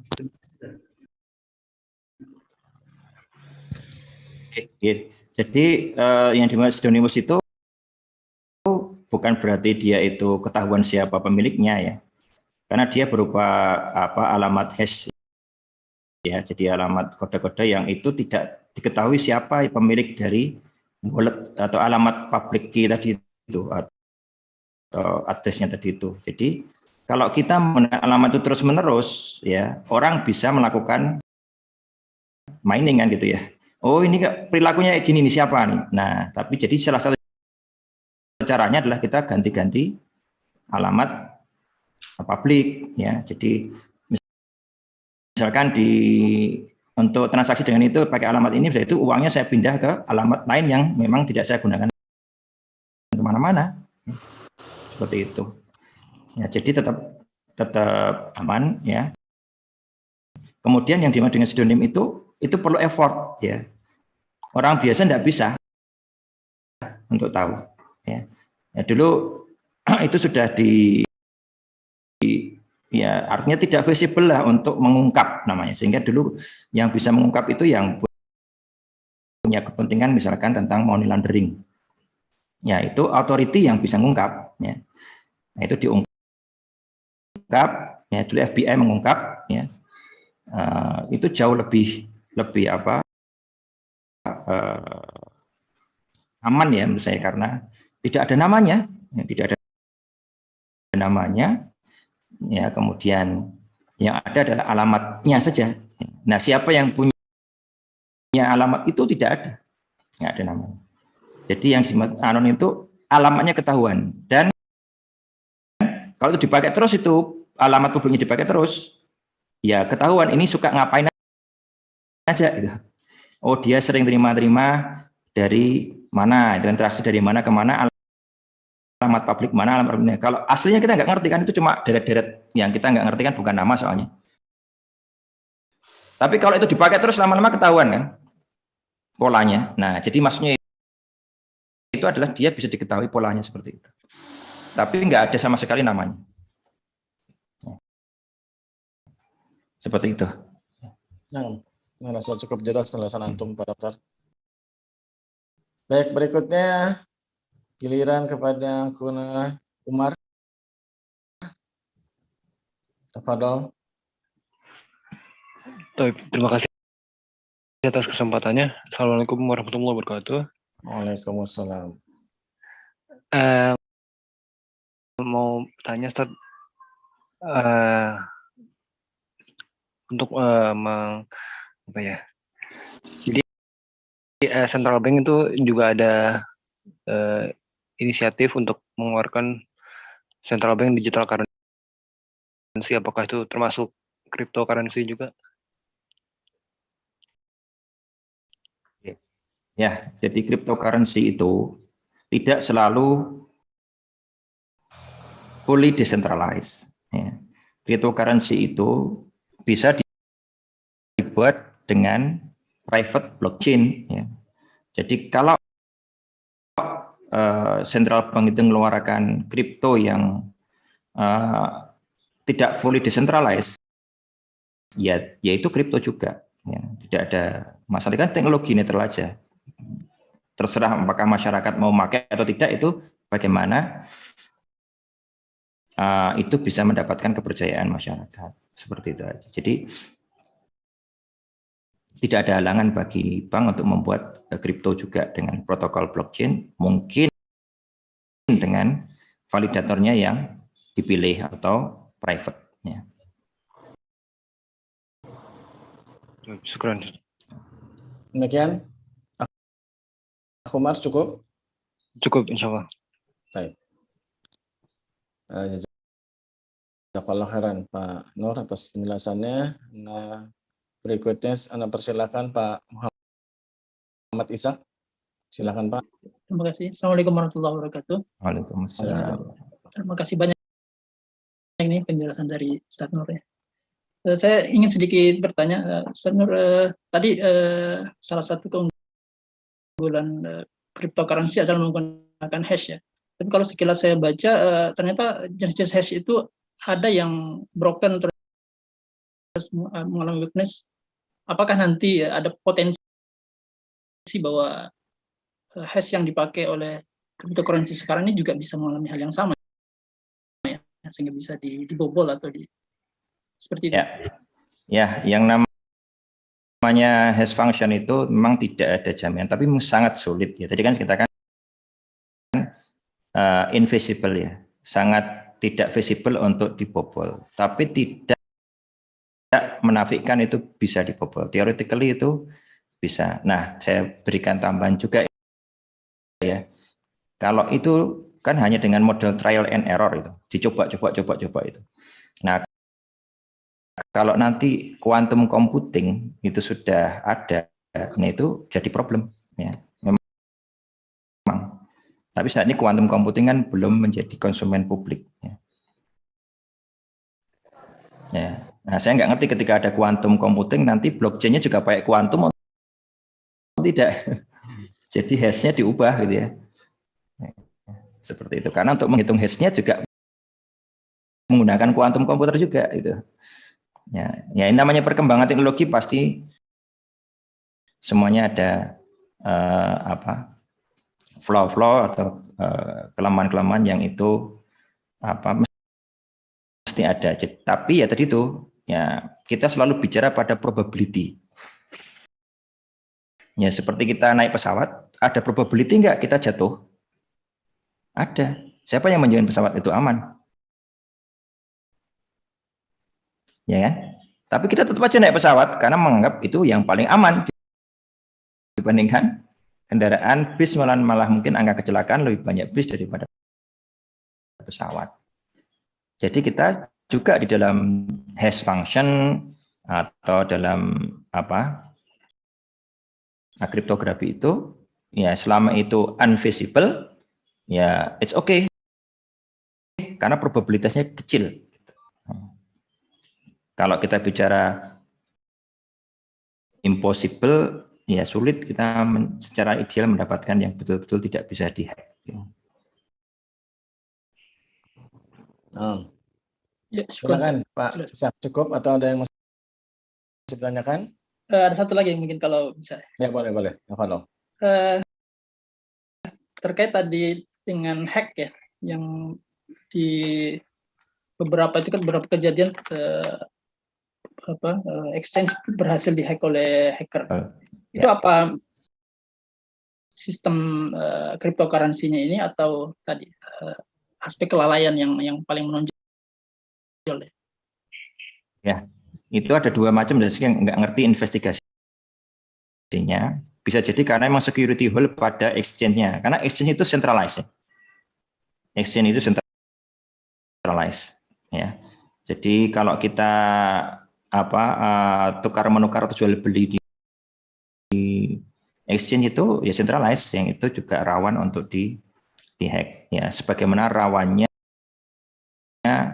banking juga sama. Ya, semua mesti punya kelemahan. Ya, ya cuman kalau dari sisi cryptocurrency-nya, sungguh membobol exchange itu lebih mudah dan lebih murah biayanya dibandingkan membobol blockchain-nya, gitu. Ya, jadi hole-nya seperti smart contract tadi. Smart contract itu bagus, tapi dia juga single point of failure ketika garbage in, garbage out, ya. Informasi yang masuk pada smart contract itu palsu, ya dia menghasilkan keputusan yang keliru. Ya. Itu contoh beberapa kelemahan-kelemahan yang masih ada. Tapi kita juga lihat, ya semua sistem yang ada sekarang mesti punya kelemahan, tinggal kita memilih mana yang lebih sesuai bagi kita. Baik, nah Ustaz, jazakallah khairan. Rasa cukup ya Pak Ishak. Berikutnya persilahkan penanya Pak Afif Abis Syauki. Silahkan Pak. Pak Arif, suaranya apa terdengar? Ya, cukup jelas. Baik. Assalamualaikum Pak Dokter. Waalaikumsalam. Ini saya selaku masyarakat awam sekali tidak ngerti cryptocurrency dan blockchain ini. Cuman saya melihat dari sisi orang awam, pertanyaan ininya Pak Dokter, itu untuk masyarakat awam ya, kita yang ya sehari-hari memakai uang biasa gitu. Nah itu kelebihannya apa ya kalau kita menggunakan cryptocurrency atau jenisnya dengan Bitcoin ini? Dan kemudian kapan kita orang awam ini harus benar-benar paham tentang Bitcoin ini dan memang bertransaksi dengan cryptocurrency ini atau sejenisnya gitu ya. Dan apakah nanti, nih simpelnya gini sih Pak Dokter, apakah cryptocurrency ini akan semudah nanti kita misalnya sekarang transaksi pakai GoPay dan sejenisnya gitu, itu apakah seperti itu, dan apakah kita atau Pak Dokter membayangkan nanti suatu saat itu bisa juga bakal kejadian seperti di El Salvador gitu, Indonesia sampai memperlakukan cryptocurrency sebagai national currency. Mungkin penjelasan sederhana gitu. Thank you. Ya, kalau saat ini di Indonesia masih jauh kayaknya ya, karena pengetahuan tentang kripto juga masih terbatas. Ini juga bagian dari sosialisasi, ya, dan ternyata masih banyak juga yang awam ya. Jadi ya untuk kondisi saat ini ya polisinya kalau untuk orang awam ya untuk apa juga gitu ya, karena tidak menyelesaikan apapun ya gitu ya. Tapi ketika bisnisnya itu mulai misalkan transaksi ke luar negeri, nah itu mulai kerasa ya. Kemudian juga kalau di Uni Eropa itu sudah berbentuk kartu gitu kriptonya. Jadi mau bayar langsung pakai kripto bisa. Kalau di sini kan belum. Jadi manfaatnya belum terasa. Jadi memang itu perlu waktu yang panjang. Ya, akan bermanfaat bagi orang awam jika orang awam sudah mengatakan, oh bisa kok saya beli ini pakai itu. Ya, itu baru bisa bermanfaat. Kalau ini baru orang-orang yang memang perlu ya. Perlu ya, salah satunya kan trading ya, orang yang pengen trading ya, itu orang-orang yang senang trading ya silakan ya, atau orang cari pekerjaan dengan melakukan mining ya dibayar dengan kripto ya silakan kan gitu ya. Nah, tapi kalau yang tidak ya nggak apa-apa, ya tidak ada masalah. Yang repot tuh Kak, kalau kemudian melakukan hal yang haram dengan kripto itu, ya, judi dengan kripto itu, future ya, apalagi pakai apa itu, binary option gitu, gitu yang lagi rame, kan, ya. Kemudian spekulasi, nah itu yang perilaku seperti itu yang mestinya dihindari.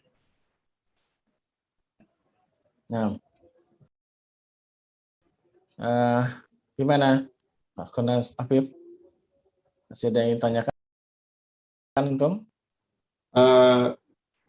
Cukup Pak Ari, terima kasih Pak Dokter. Jadi artinya untuk orang awam belum terlalu perlu khawatir, tapi ternyata di luar sana actual pemakaiannya sudah Ya. itu ya dokter ya, udah sangat umum juga gitu ya. Ya. Karena infrastrukturnya beda Pak dengan di sini. Ya. Baik dokter, terima kasih dok. Sama-sama. Terima kasih Pak Ari. Ya. Kalau di sini mungkin saya tambahkan Pak Afif, itu blockchain-nya aja yang perlu ya kita gunakan untuk membantu masyarakat. Pertanian, supply chain itu kita gunakan blockchain-nya saja. Jadi kita buat token private saja untuk kepentingan ekonomi internalnya itu, kalau itu bermanfaat. Jadi bukan, itu berarti sebenarnya Mas Ahmad Baudin, jadi bukan cryptocurrency-nya. Ya. Blockchain-nya. Ya, blockchain-nya. Ya. Oh, itu implementasinya udah bisa dari sekarang gitu. Kayak di pertanian. Nah, udah banyak. Kalau blockchain sudah banyak implementasi. Itu kan validasi, semua bentuk validasi bisa pakai blockchain. Nah, cukup ya, Pak Afif. Ya. Cukup Pak Ari. Baik. Ya, jazakallah khairan Dok atas penjelasannya. Kemudian kita beralih ke Tangerang Selatan, ada Khonaniki Safir. Silakan. Ya, Assalamualaikum warahmatullahi wabarakatuh. Waalaikumsalam. Izin Bapak, saya mau tanya mungkin karena saya ini kan lagi skripsi gitu, jadi butuh referensi mengenai cryptocurrency. Kira-kira kalau cryptocurrency kan sekarang di Indonesia ini masih dianggap sebagai komoditas ya Pak, sebagai komoditi gitu. Atas transaksi jual beli si Bitcoin ini, kira-kira ada nggak sih Pak pengaturan pajaknya bagaimana gitu Pak terkait transaksi jual beli cryptocurrency ini? Makasih. Jadi kalau kita bicara legalitas ya, saya juga tidak tahu banyak ya tentang legalitas karena bukan orang hukum. Tapi jadi kita bicara yang namanya currency secara faktual dengan cara legal itu kan beda. Kita bicara US dollar itu currency legal di Amerika, nggak legal di Indonesia. Jadi yang legal di Indonesia itu hanya rupiah. Ya jadi faktanya dia berfungsi sebagai currency, bisa untuk menyimpan kekayaan atau wealth. Ya. Nah terkait dengan aturan, ya dengan aturan itu memang hukum itu selalu tertinggal dengan teknologi. Jadi kalau mau diteliti tentang skripsi itu menarik ya, bagaimana konsep jual beli trading aset kripto itu pajaknya seperti apa misalnya. Karena di negara-negara lain ada yang mau melakukan pajak, ada yang enggak. Itu bisa dilihat di berbagai macam negara bagaimana negara itu merespon satu trading kripto dari si pajak,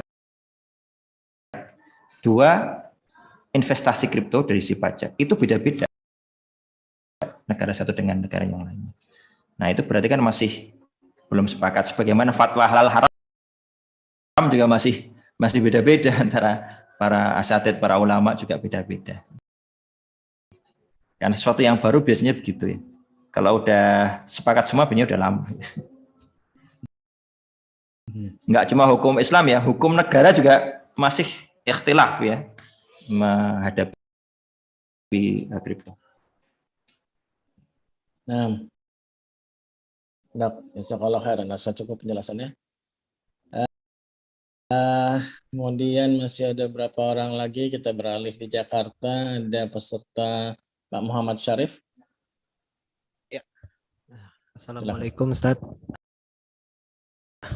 Salam. Mungkin izin bertanyanya ini Ustaz. Kan dari tadi kayaknya sering dibilang tentang komunitas Ischain ini ya. Kalau kita mau ikutan, pengen ikut diskusi ini bisa lewat mana ya sama komunitas ini ya? Iya itu, terima kasih. Ya kalau exchange itu ada launch-nya, masuk dulu ke launch saja. Nah, di Telegram kalau nggak salah, saya juga nggak hafal sih. Mungkin ada member exchange di sini, saya tidak tahu, mohon diinfokan atau nanti lewat Pak Ari saja. Ya. Nah, jadi di situ ada launch, yaitu diskusi macam-macam. Nanti kalau mau kontribusi mengembangkan blockchain dan kripto di Indonesia, bisa jadi kontributor, bisa jadi member. Kita juga sedang mengurus legalitasnya.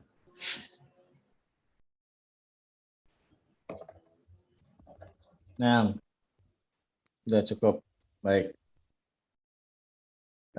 Satu penanya lagi dari Akhuna Ari Wahyu Priyadi.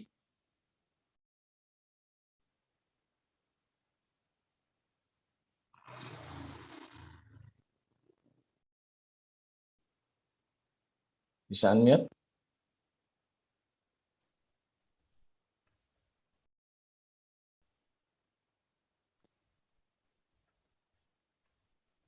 Maaf baru saya unmute.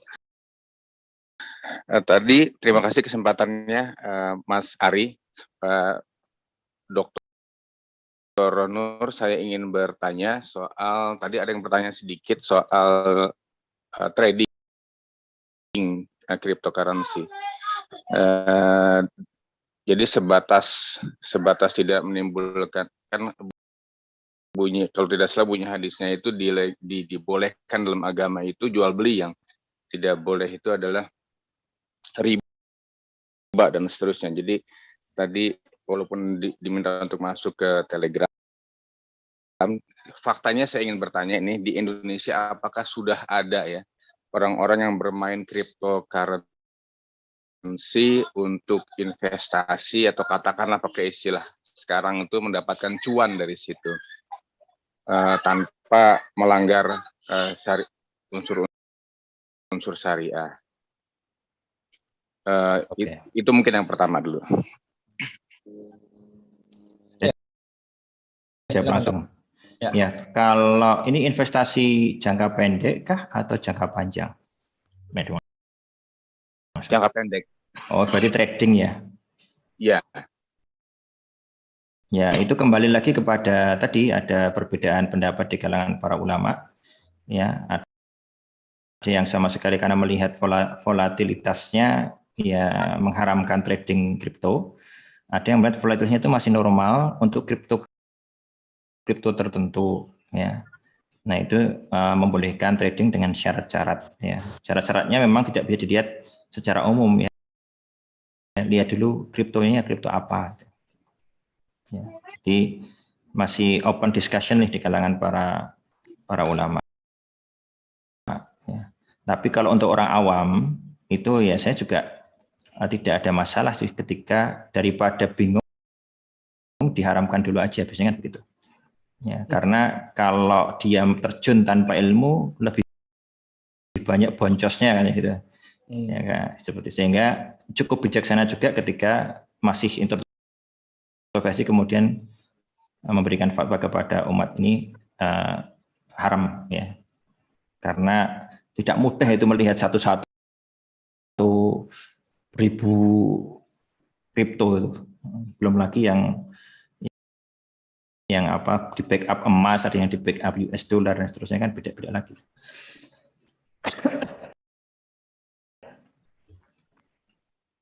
Ya, baik. Boleh satu lagi.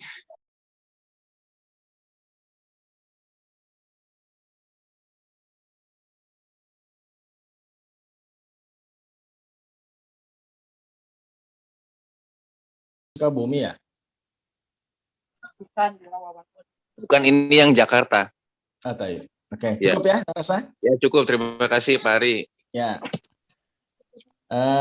Ini ada berikutnya dari Depok. Silahkan Pak Abu Muas. Baik, terima kasih. Assalamualaikum, Ustadz. Waalaikumsalam. Ustadz, mau tanya sederhana aja. Dalam pandangan antum, adakah cacat dari paper yang dibikin oleh Satoshi? Itu aja, Ustadz. Oke, kalau white papernya itu saya belum baca secara detail ya. Cuman yang saya tahu itu beberapa kali di patch gitu ya. Jadi sejak white paper terbit itu kan si Satoshi membuat komunitas ya, email-emailan itu beberapa kali ada patch ya. Dan itu sampai sekarang komunitas programmernya saya juga nggak ngerti itu ya. Karena memang pada level tertentu ya kita itu tetap ada unsur trust ya. Jadi tidak semuanya bisa kita ketahui secara detail. Jadi saya tidak bisa menjawab dengan pasti yang masalah itu. Ya, Pak Abu Mas. Antum jangan di-mute sebentar. Silakan. Masih ada yang mau ditanyakan? Terima kasih, cukup. Cukup ya? Iya. Baik, bagi para peserta, kita insya Allah masih ada 15 menit kurang lebih. Mungkin masih ada yang mau raise hand. Oh, ini ada dari, ini kawan Ana dari Pertamina ini kalau nggak salah. Silakan Pak Joko Nugroho di Pekanbaru ya Pak. Ya, Assalamualaikum Mas Ari. Assalamualaikum Pak Ustadz Wawan. Salam Mas Joko. Kenal ini rupanya nih. Kenal banget dong. Saya mahasiswanya Ustadz Wawan. Ini juara tenis dok. Kalau tenis nggak berhenti dok. Insya Allah. Tadi, terima kasih. Ustadz mau nanya mengenai proof of work sama proof of stake. Jadi sebentar lagi kan kita mohon maaf saya minor masalahnya. jadi proof of stake. Jadi kalau baca-baca kan ada kekhawatiran ketika proof of stake itu desentralisasinya tidak akan terancam gitu loh. Jadi karena bisa saja nanti Ethereum itu dipunyai oleh sebagian kecil orang karena sekarang pun secara komposisi kan kalau nggak salah 80% itu dikuasai oleh hanya kurang dari berapa ribu atau berapa ratus orang. Itu apakah ada anunya ya Ustadz ya? Ada apa namanya sejenis mitigasinya gitu. Terima kasih. Assalamualaikum. Ya, Waalaikumsalam. Ya memang itu konsekuensi logisnya kan. Saya juga nggak bisa apa-apa yang namanya sistem seperti itu kan by nature ya. Seperti Bitcoin aja itu juga desentralisasinya makin lama makin berkurang ya karena orang-orang yang ingin berkuasa itu selalu ada. Ya, bahkan kalau kita lihat kan sebenarnya kekayaan di dunia ini hanya dikuasai oleh 10% oleh manusia kan di dunia ini. Ya. Nah itu juga ternyata berlaku pada kripto.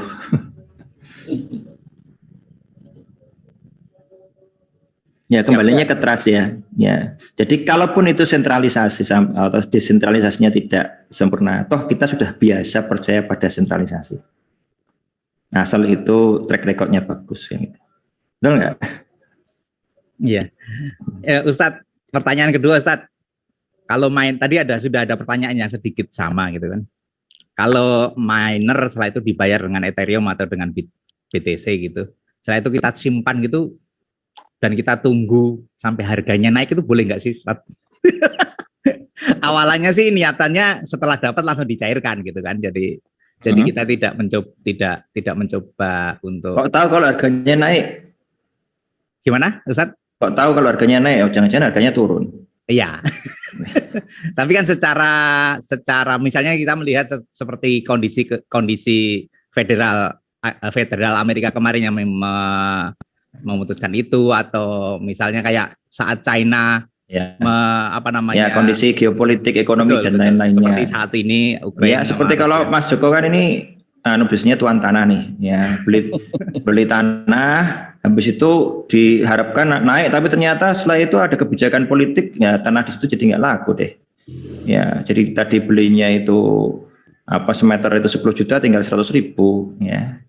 Nah, itu juga bisa terjadi pada aset-aset yang lain. Makasih, Ustaz. Sampun, cukup. Sampun, matur nuwun Mas Ari. Yuk. Masih ada waktu nih, saya. Baik, ya wes. Makasih. Baik.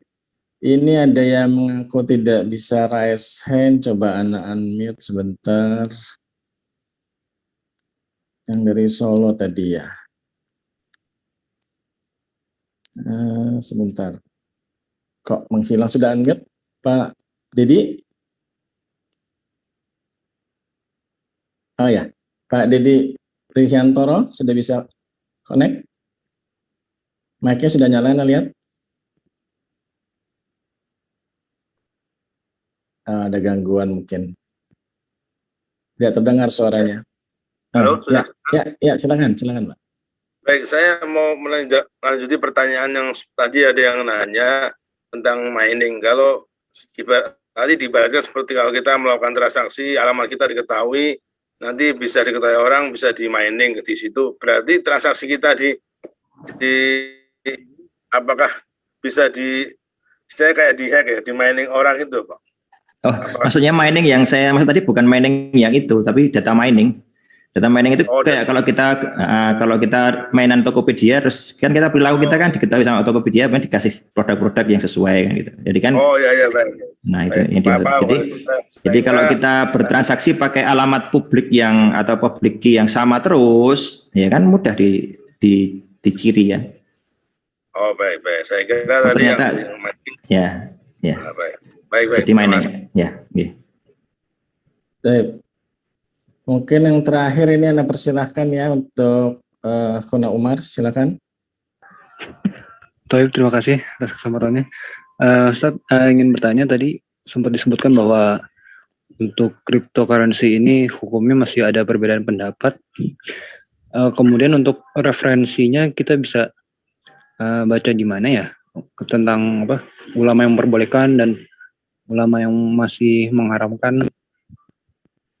Ya, kalau mau melihat lembaga itu AUFI itu ya, lembaga Islamic Financial itu. Kalau beberapa ulama itu saya baca beberapa itu di jurnalnya Universitas Islam Madinah, ada dosen di Universitas Islam Madinah itu sudah diterjemahkan oleh ISChain kalau salah. Itu sudah ada di OpenSea kalau mau cari, tinggal mau beli berapa itu kan, atau yang free PDF. Sudah kita NFT-kan juga. Syukran, Ustaz.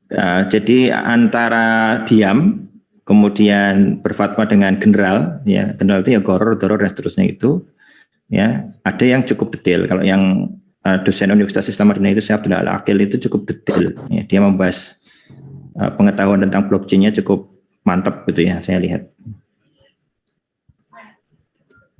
Baik, cuman ya masih perdebatan ya. Nah, Dok, siap. Alhamdulillah, Anda lihat sudah tidak ada yang resen lagi, Dok. Waktu pun sudah hampir habis, sekitar 15 menit. Mungkin ada 1-2 patah kata nasihat atau penutup dari Antum. Tafadhol, Dok. Ya, alhamdulillah, jazakumullah khairan. Jadi tentang kripto ini memang limitasi pengetahuan kita itu masih sangat terbatas ya pengetahuan kita, sehingga yang teredukasi ke masyarakat itu yang ngeri-ngeri tadi itu yang tipu menipu, kena tipu ya, karena banyak juga orang-orang itu buat pura-pura koin-koinan gitu untuk nipu orang juga banyak, itu tidak dipungkiri. Jadi hendaknya kalau kita mau di situ konsultasi pada orang yang ngerti ya, terutama yang ngerti agama dan ngerti teknologinya, para akademisi. Kalau ngerti cuannya banyak ya, tapi ngerti teknologinya, risiko-risikonya itu ya betul-betulnya para akademisi yang dia tahu. Kebanyakan orang itu hanya kalau orang cari pengikut, afiliator segala macam itu yang dicarikan untungnya, tapi nggak pernah diajari risikonya. Ya akibatnya ya merasa dirugikan dan seterusnya. Ya artinya dalam setiap hal ya kita perlu berhati-hati ya, kemudian belajar, bertanya ya, dan mengambil keputusan. Jadi setiap keputusan selalu didasarkan pada pengetahuan yang sahih. Ya. Itu aja. Ya, dan juga mohon doanya kami di komunitas itu bisa mengenalkan tentang blockchain dan kripto dengan gambaran yang apa adanya, ya, tidak tercampur-campur dengan berbagai macam isu, ya. Ya. Baik, cukup Dok? Cukup. Baik. Baik, jazakallah khairan kepada Dr. Nur Ahmad atas sesi yang penuh manfaat dan faedah siang sampai sore hari ini. Insya Allah kita ada waktu lagi dalam 10 pelatihan berikutnya, Dok. Mudah-mudahan ada sesi lagi bersama Antum. Amin. Baik, pada para peserta, Alhamdulillah selesai sudah kita pelatihan serial pertama satu hari ini. Ana sarankan kepada para peserta ikhwan dan akhwat yang sudah bergabung di grup WAG agar tidak leave grup, karena nanti untuk update informasi mengenai pelatihan-pelatihan seperti ini berikutnya akan ada di sana, termasuk juga program-program wakaf yang akan kita informasikan melalui WA Group. Ana mewakili alumni Pometa, juga mewakili rekan-rekan KIPMI. Pertama-tama berterima kasih atas semua partisipasi, Antum-Antuna, juga mohon maaf atas segala kekurangan terselenggaranya pelatihan ini. Tapi Alhamdulillah, Ana lihat semua pertanyaan hari ini terjawab. Jadi mudah-mudahan kita bisa berjumpa lagi di pelatihan berikutnya. Baik, kita tutup pelatihan hari ini dengan doa kafaratul majlis. Subhanakallahumma wa bihamdika asyhadu an la ilaha illa anta astaghfiruka wa atubu ilaik. Barakallahu fikum. Silakan Pak Dokter untuk lihat. Jazakallahu khairan. Assalamualaikum warahmatullahi wabarakatuh. Waalaikumsalam warahmatullahi wabarakatuh. Para peserta juga ana izin pamit. Insya Allah kita jumpa lagi di sisi berikutnya bulan depan. Belum ditetapkan tanggalnya. Jangan lupa mengisi daftar presensi, daftar kehadiran kalau bisa.